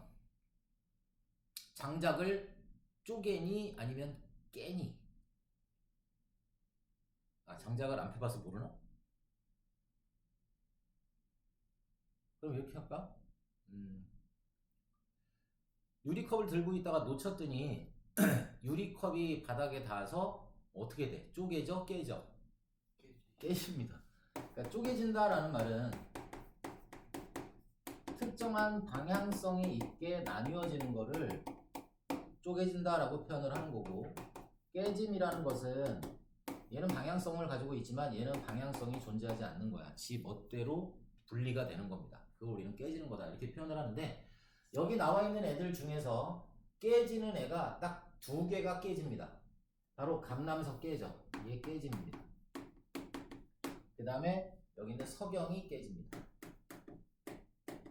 나머지는 전부 다 쪼개지는 성질을 가지고 있다. 뭐 2방향 쪼개짐, 1방향 쪼개짐 뭐 이렇게도 표현을 하는데, 뭐 몇 방향 쪼개짐까지는 몰라도 됩니다. 그러니까 여러분들은 깨지는 애들 2가지만 생각을 해라. 이렇게 기억을 해놓으면 되겠지.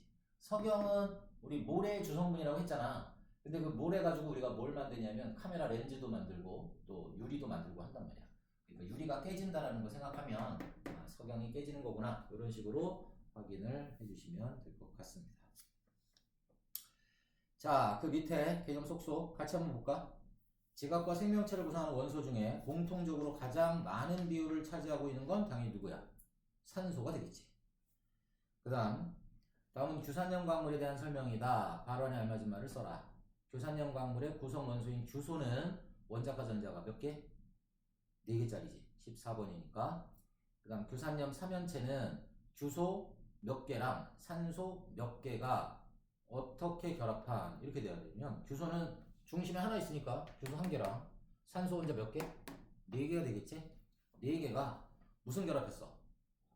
공유결합한 정사면체 구조로 무슨 전하를 띠냐면 4-니까 음전하를 띈다 이렇게 얘기해 주시면 됩니다. 음전하를 띈다. 그 다음 규산염 사면체가 다른 규산염 사면체와 결합해서 규산염 광물을 생성하는 경우에는 서로의 뭐를 공유하면서 결합을 해? 누구를 공유한다 그랬어? 공유하는 산소 원자수가 증가했잖아. 서로 간에 산소 원자를 공유합니다. 자, 그 다음 그림은 규산염 광물의 결합 구조입니다. 결합 구조에 이름을 써라 이렇게 얘기했는데 얘는 무슨 구조야? 일직선이니까 단사슬 구조다 이렇게 표현을 해주면 되겠고, 그리고 그림과 같은 결합 구조를 갖는 규산염 광물의 이름은 이렇게 얘기했는데 이건 외워야 된다고 그랬지? 휘석입니다. 휘석.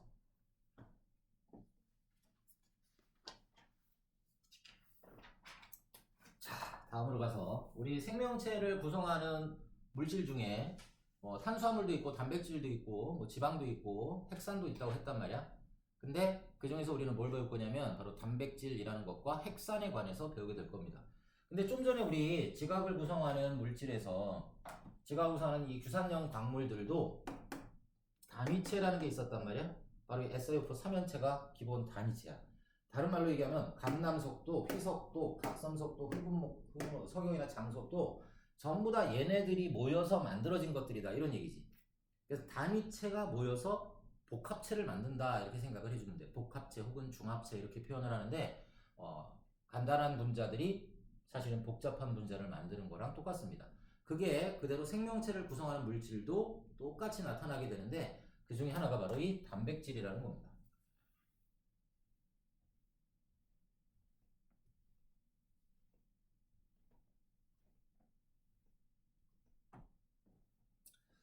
자, 단백질. 우리 몸에서 물 다음으로 많은 게 바로 단백질이다 이렇게 표현을 했고, 마찬가지로 얘는 단위체들이 엄청나게 많이 모여야지만 단백질이 될 수 있어. 단백질은 고분자 화합물입니다.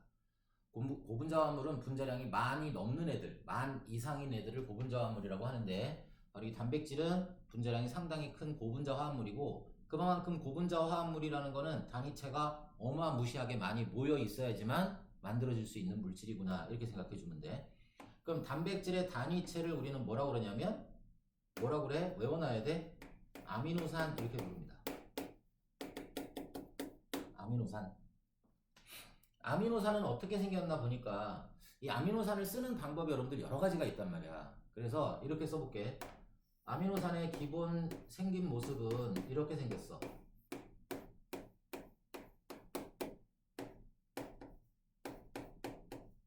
이렇게. 이게 아미노산이야. 근데 아미노산을 또 어떻게도 쓸 수 있냐면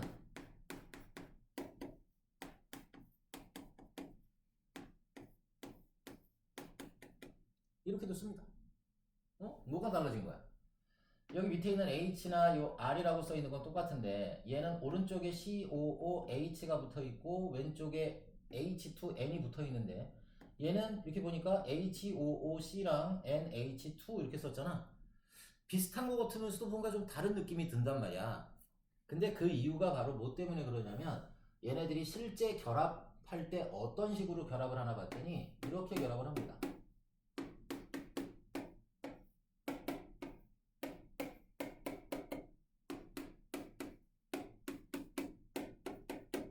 이런 식으로 결합해요. 이런 식으로.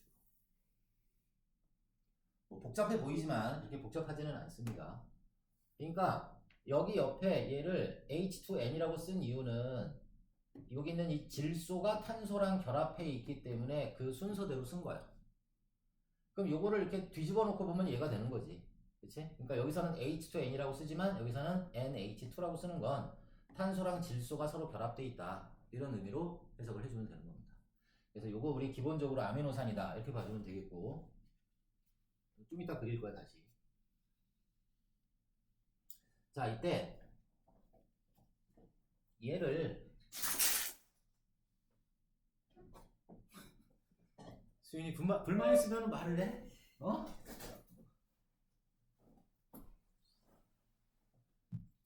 자, 요 COOH 요거를 우리는 뭐라고 부르냐면 카복실기 이렇게 부릅니다. 카복실기. 뭐 카복실산 이렇게 부르기도 합니다. 옛날에는 선생님이 학교 다닐 때는 뭐라고 배웠냐면 카르복실기 이렇게 배웠어요. 카르복시기. 요즘에 이제 카복실기 이렇게 부르고, 얘는 아미노기라고 부르는 애입니다. 아미노기. 마비노기 아니야. 요즘 게임에 무슨 마비노기 있지? 마비노기가 아니라 아미노기입니다.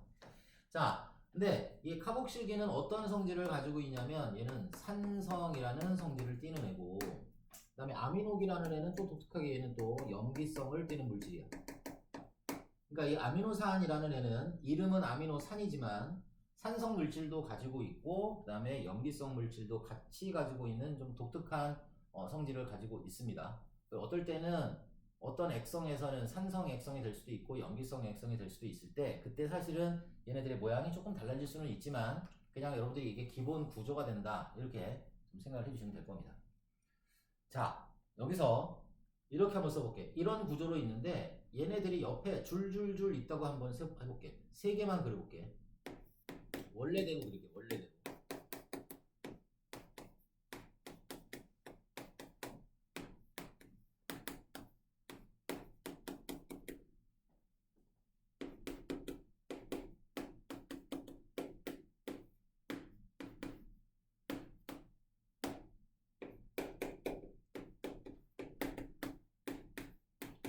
두 개만 그릴게. 두 개만. 아, 이것도 설명 안 했는데 요거는 곁사슬이라고 부르는 애입니다. 그래서 곁사슬이라는 애는, 그러니까 여기에 그냥 H가 올 수도 있어. H가 올 수도 있고, 그 다음에 얘는 원래 일반식이 CN, H, EN 플러스 1이 되기 때문에 여기 만약에 N이라는 이 값에 0이라는 값이 들어오게 되면 뭐가 되니? 여기가 0이면 이게 0이면 C도 없고 수소 요 앞에 게 없어지니까 수소만 하나 남는 거지. 만약에 1이라는 숫자가 들어가게 되면 CH3라는 애가 여기 붙을 수도 있는 거야. 또 C2 2자가 들어가면 C2H5가 들어갈 수도 있고. 그러니까 여기에 들어갈 수 있는 이 곁사슬이라는 거는 저게 어떤 특정한 그 집합체가 저기로 들어갈 수 있기 때문에, 만약에 여기에 어떤 곁사슬이 왔냐, 또 여기에 어떤 곁사슬이 왔냐에 따라서 아미노산의 종류가 달라집니다. 그치? 그래서 나머지는 똑같이 생겼는데 이 곁사슬이 다르면 이 곁사슬에 의해서 아미노산의 종류가 달라진다.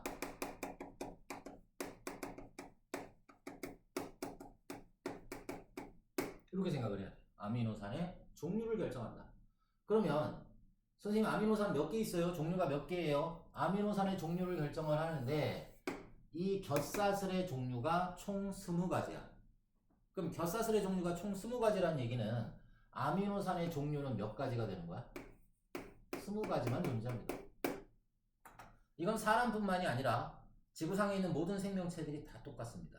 아미노산의 종류는 다 20가지야. 그 20가지의 조합으로 단백질이 만들어진다. 이렇게 봐주면 되겠지. 자, 여기 지금 곁사슬 R1이라는 걸 가지고 있는 아미노산이 있고, 그러니까 이거를 아미노산 1이라고 봅시다.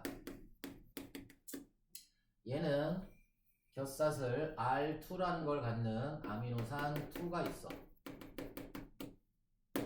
아까도 얘기했지만 여러분들, 단위체들이 결합하면 뭐가 되는 거야? 단백질이 된다고 했잖아. 그겁니다. 근데 얘네들이 결합할 때 좀 독특하게 결합을 해.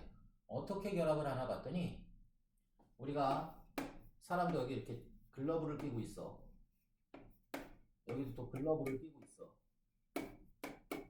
여기 또 글러브를 끼고 있어. 수많은 사람들이 이렇게 있는데, 자, 우리 이제 전부 다 손잡고 응원할 거야 라고 얘기를 했단 말이야. 그래서 우리 단합된 모습을 보여줍시다. 우리는 하나야 라고 하니까 사람들이 전부 다 요 장갑을 벗어버리고 손에 손잡고가 이렇게 되는 거지. 그럼 여기는 뭐가 남겠어? 장갑이 이렇게 남겠지. 태국으로. 다른 말로 결합을 형성하기 위해서는 뭘 벗어야 된다? 장갑을 벗어야 된다. 장갑을 벗고 손을 잡는 거다. 이런 의미로 해석을 해주면 돼. 바로 여기에서 요 카복실산에서 요 OH가 떨어져 나갑니다. 그 다음에 아미노기에서 수소가 떨어져 나가.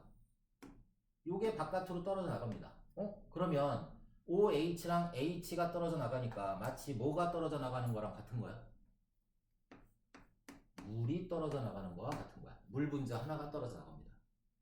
이래서 이 반응을 우리는 탈수 반응이다 이렇게 표현을 하는 거야. 물이 하나가 빠져나가기 때문에 탈수 반응이다 이렇게 표현을 하고, 그 다음에 남은 거를 따져보니까 여러분들 여기에 탄소랑 산소,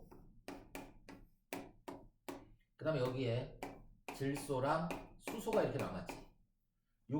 요게 떨어져 나가고 얘네들이 와서 달라붙는 거야. 나머지는 줄줄줄 계속 연결이 된 거고. 바로 요게 중요합니다. 요거를, 이 결합을 우리는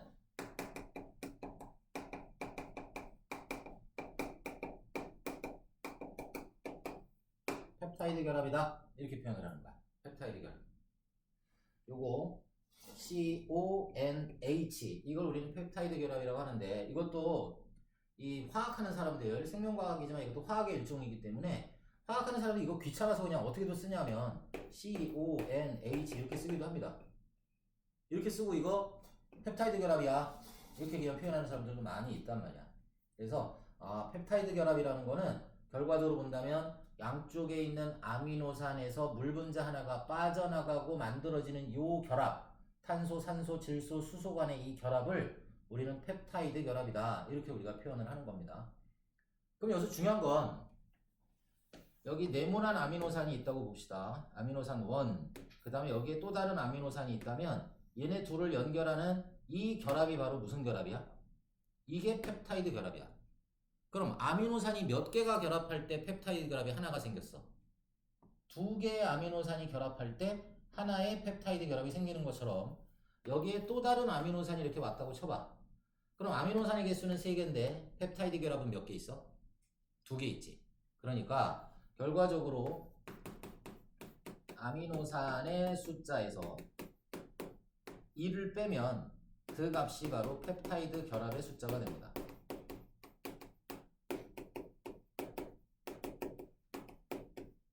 아미노산 수에서 1을 빼면 펩타이드 결합의 숫자가 나올 수 있다. 이렇게 정리를 해놓으시면 되겠고, 그 다음에 뭐가 있나 보니까 여러분들, 아미노산이 한두 개가 모여 있으면은 그런 말을 잘 붙이지는 않지만 사실은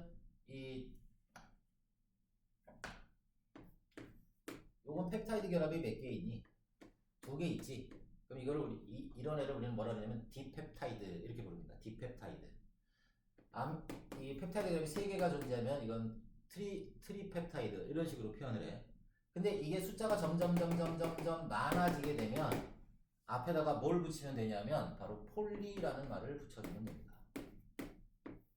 폴리라는 말은 줄줄이라는 뜻이야. 줄줄이.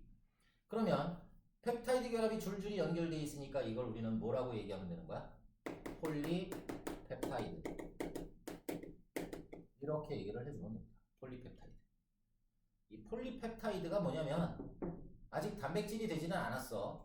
근데 중간 정도의 단백질의 성질을 띠고 있는 애들 이렇게 봐주면 되겠고, 그래서 일반적으로 폴리펩타이드 결합을 하고 있으면 이건 중간 단계 단백질이다 이렇게 표현을 해주면 됩니다. 그리고 실질적으로 단백질도 바로 이런 폴리펩타이드를 가지고 있겠구나 이렇게 정리를 좀 해놓으시면 됩니다. 그러면 단백질이라는 게 과연 어떻게 생기는지 다시 한번 좀 정리를 한번 해볼게.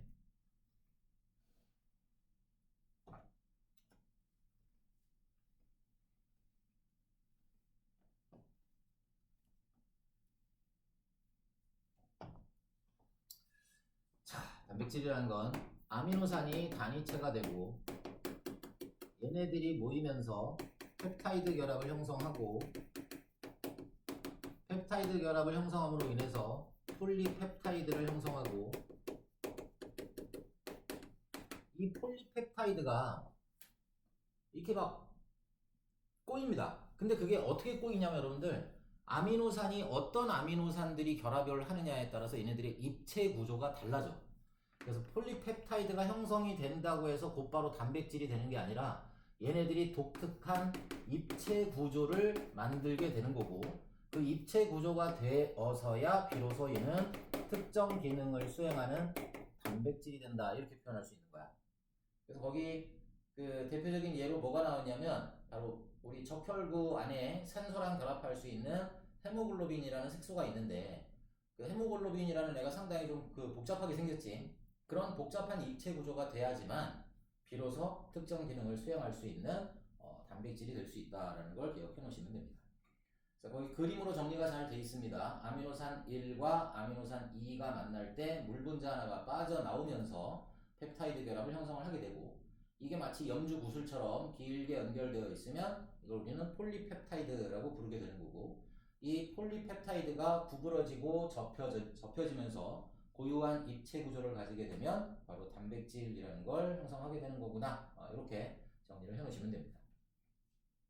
우리 몸은 수많은 단백질들로 구성이 되어 있다, 이렇게 얘기를 했어. 그래서 우리 교재에서 지금 거기 보는 것처럼 단백질 종류가 나오는데, 헤모글로빈 지금 봤던 거, 그 다음에 머리카락이나 손톱의 원료인 케라틴, 그 다음에 피부라든가 연골, 뼈 이런 거의 성분인 콜라겐, 그 다음에 우리 근육을 구성하는 필라멘트라는 게 존재하는데 바로 액틴 필라멘트라는 것도 있고 마이오신 필라멘트라는 것도 있습니다. 그래서 마이오신과 액틴과 같은 단백질도 있고, 또 우리 소화 효소들, 뭐 아밀레이스라든가 아니면 뭐 라이페이스라든가 뭐 이런 그 우리 그 음식물을 소화할 때 사용하는 효소들은 마찬가지로 단백질로 이루어져 있고, 또 그 다음에 호르몬도 마찬가지로 뭐 인슐린이라든가 글루카곤 같은 호르몬 이런 것도 단백질로 구성이 되어 있습니다. 이거 말고 우리 몸에 외부에 병원체가 들어왔을 때 그 병원체와 싸울 수 있는 애들을 항체라고도 하는데, 항체라는 것도 마찬가지로 단백질로 구성이 되어 있다. 이렇게 정리해 놓으시면 됩니다. 자, 그러면 이제 우리 단백질도 했어. 그럼 이제 뭐 남았나 보니까 핵산이 남았습니다. 핵산.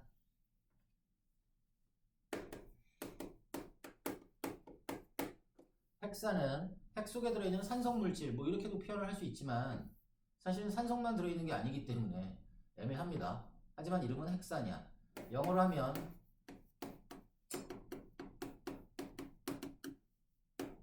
이렇게 부릅니다. Nucleic acid.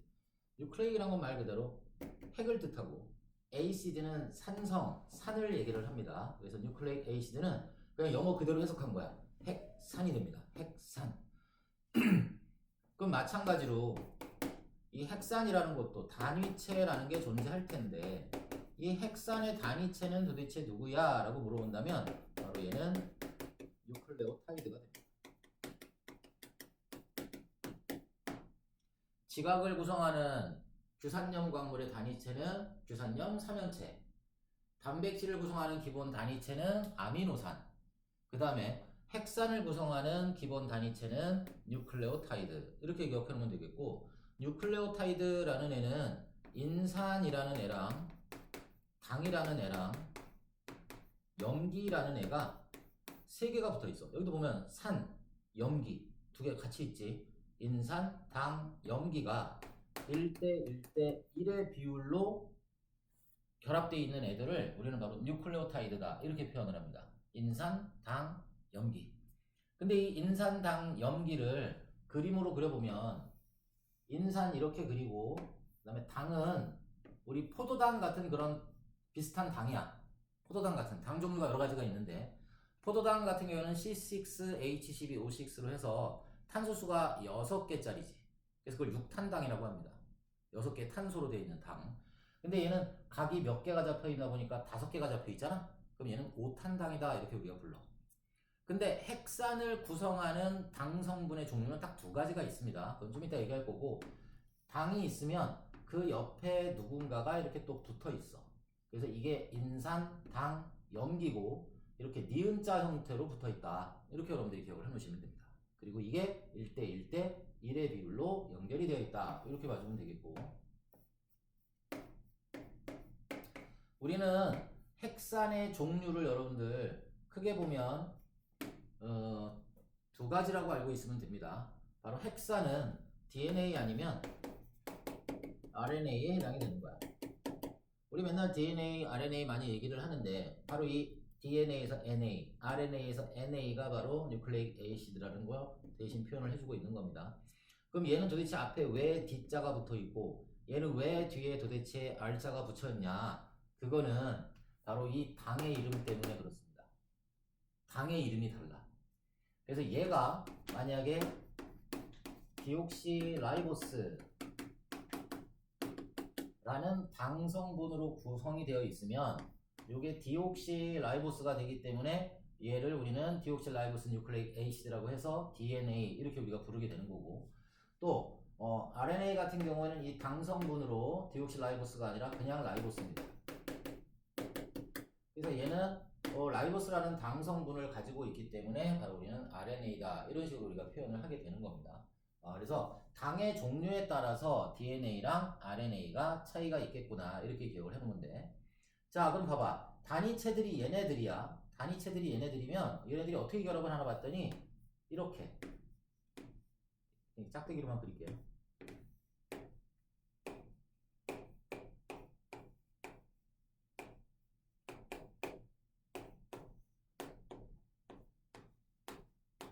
이런 식으로 결합하는 거야. 줄줄이.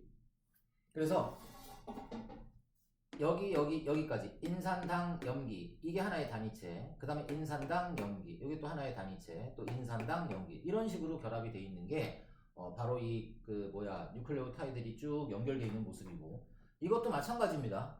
요거 하나는 뉴클레오타이드라고 하지만 뉴클레오타이드가 줄줄이 연결되어 있네. 줄줄이야. 그럼 앞에 뭐 붙이면 돼? 폴리 붙이면 되지. 그래서 얘네들을 우리는 폴리뉴클레오타이드 라고 불러주면 됩니다. 폴리뉴클레오타이드. 자, 그런데 이 폴리뉴클레오타이드가 하나로만 돼 있는 게 아니라 요렇게 나와.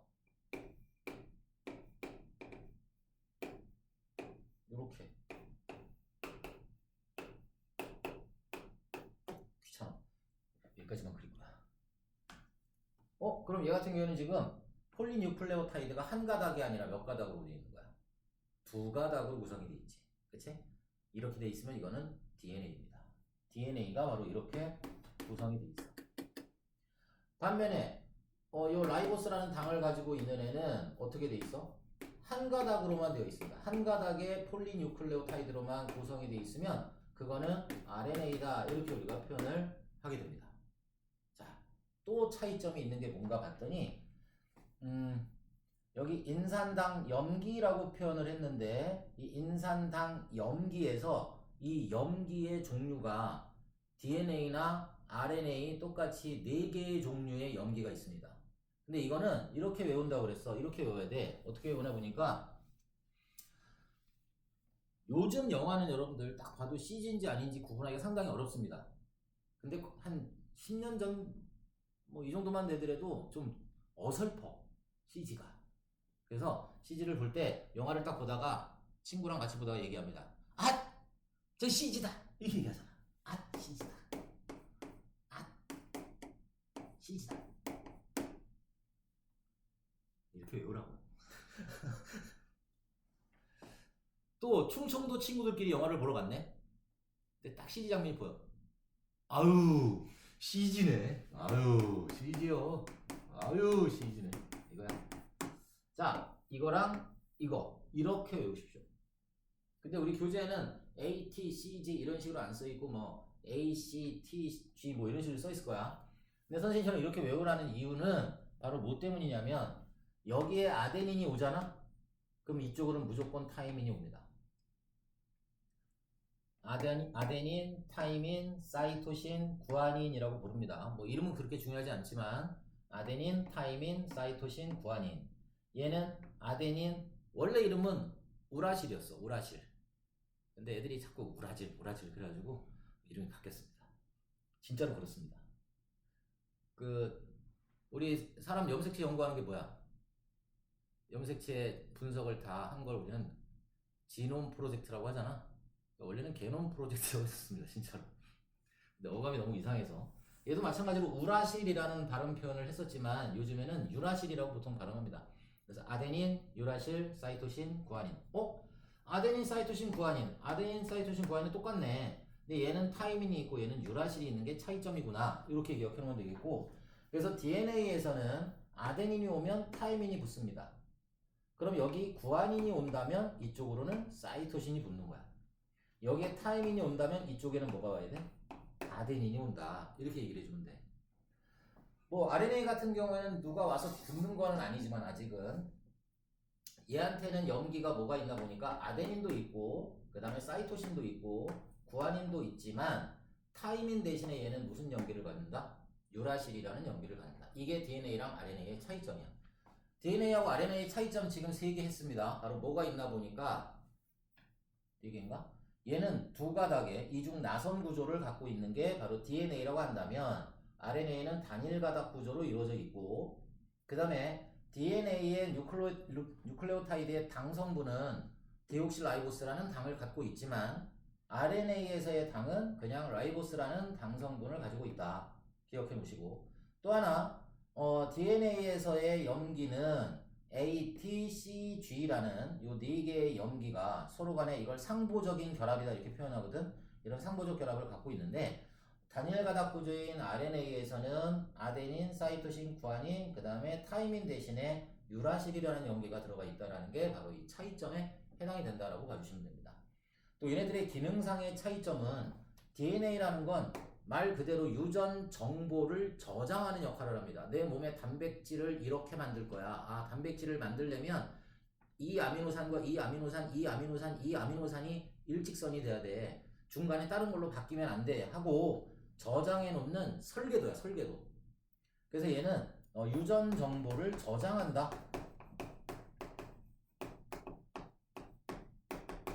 이렇게 표현을 하는 애고 RNA 같은 경우에는 유전 정보를 전달하는 유전 정보의 전달과 직접 단백질을 합성하는 그런 과정에 참여하는 게 바로 RNA입니다. 그래서 둘은 그렇게 차이점을 가지고 있다라는 걸 기억해 놓으시고 또 DNA에서는 특히 이렇게 아데닌과 타이민, 사이토신과 구아닌이 서로 결합을 하고 있는데 얘네들의 결합의 구조상의 특징으로 얘기한다면 이 결합을 우리는 상보적인 결합이다 이렇게 표현을 합니다. 상보적인 결합. 선생님이 지금 그림을 그렸지만 요 염기는 요렇게 그림이 그려져 있지. 삐쭉하게. 그 다음에 얘는 요렇게 안쪽으로 들어와 있는 구조를 하고 있는데 이게 아데닌이라면 이건 무조건 뭐가 되는 거야? 이건 타이민이 되는 거야. 둘이 모양이 서로 상호 보완적이야. 상보적 결합이라는 거는 상호 보완되는 결합을 하고 있다는 뜻이 됩니다. 근데 더 웃긴 건 얘네들이 직접 딱 하고 서로 이게 딱 결합하고 있는 건 아니야. 사실은 떨어져 있다라는 것도 기억을 해놔야 돼. 떨어져 있습니다. 선생님 떨어져 있는데 어떻게 결합을 하고 있어요? 아, 그거는 또 통합과학에서 다루는 문제가 아니야. 그래서 얘네들은 사실은 수소 결합력이라는 떨어져 있어도 작용하는 그 결합력이 존재합니다. 힘이 존재해. 그래서 수소 결합이 작용하고 있고 이건 우리 교재에 어디에 나와 있지 않을까? 70쪽에 보면 잠깐 70쪽을 보면 DNA 이중나선 구조 맨 밑에 나와 있는데 거기 아데닌과 타이민 같은 경우에는 점선으로 이렇게 수소결합이라고 표현이 돼 있을 거야. 근데 이중수소결합입니다. 아데닌과 타이민은 이중수소결합. 그 다음에 사이토신과 구아닌은 삼중수소결합을 하고 있다. 그 정도는 여러분 좀 기억을 해놓고 있으면 좋을 거야. 근데 사실은 이 과정은 통합과학 내용은 아닙니다. 근데 그 정도 여러분들이 좀 정리를 해놓으시면 좋겠다라고 해주시면 되겠네. 자, 그래서 뭐 요 정도 이게 이 그 핵산 DNA랑 RNA의 차이점이 된다라는 거 여러분들 잘 정리를 해놓으시면 됩니다. 그래서 69쪽까지 지금 다 설명이 된 거 같고 거기 표로 잘 정리가 되어 있습니다. DNA는 두 가닥의 폴리뉴클레오타이드가 비비 꼬여있는 이중 나선 구조다 이렇게 표현을 하고 RNA 같은 경우는 단일 가닥으로 이루어져 있는 구조다. 당 성분은 DNA는 디옥실라이보스, RNA는 그냥 라이보스가 되겠고 염기는 아데닌, 구아닌, 사이토신, 타이민으로 되어 있으면 DNA가 되겠고 타이민 대신에 유라신이 포함되어 있으면 이건 RNA가 된다. 그리고 DNA는 생명체의 유전 정보를 저장하는 역할, RNA는 유전 정보 전달과 단백질 합성에 관여한다라는 거 기억을 해놓으시면 되겠고 또 그 밑에 설명 DNA에서의 염기는 서로 간의 상보적인 결합이다. 상보적인 결합이라는 건 반드시 아데닌이 있으면 타이민이 와야 된다 이런 얘기가 되겠지. 그럼 시험 문제 이렇게 나옵니다, 여러분들. 어떤 DNA에서 아데닌이 차지하는 비율을 살펴보니까 아데닌이 차지하는 비율이 27%라면 그렇다면 구아닌이 차지하는 비율은 얼마입니까? 이렇게 물어본다고. 어떤 DNA 안에 아데닌이 차지하는 비율이 27%래. 그렇다면 구아닌이 차지하는 비율은 몇 %입니까? 이렇게 문제가 나옵니다. 그럼 어떻게 하면 되냐? 아데닌이 27%면 이거랑 짝꿍을 이루고 있는 상보적 결합을 하고 있는 타이민도 몇 %가 돼야 돼? 27%가 됩니다. 똑같으니까. 그럼 두 개 합하게 되면 전체 몇 %야? 54%지. 그러면 구아닌과 사이토신이 차지하는 비율은 얼마가 돼야 돼? 46%가 되는 거고. 그럼 얘네들이 차지하는 비율이 46%니까 구아닌 몇 %? 23%, 사이토신도 23%. 이런 식으로 계산을 해주시면 됩니다. 알겠지? 자, 그래서 서로 상보적 결합을 한다라는 거 정리해 놓으시고, 그 다음에 DNA의 다양한 유전 정보 저장, 이건 이제 뭐 저 뒤쪽에 또 나오게 될 텐데, 이런 아데닌, 타이민, 사이토신, 구아닌 이런 애들이 뭐 ATCG, ATCG 이렇게 결합을 하는 게 아니라 내가 만들고자 하는 어떤 단백질의 종류에 따라서 이 염기들의 서열이 달라집니다. 이 순서를 서열이라고 하는데 이거를 이용을 해가지고 우리는 원하는 아미노산을 만들고 그 원하는 아미노산으로 결국은 단백질을 만들어낼 수 있다라는 거 정리해 놓으시면 됩니다. 됐음? 자,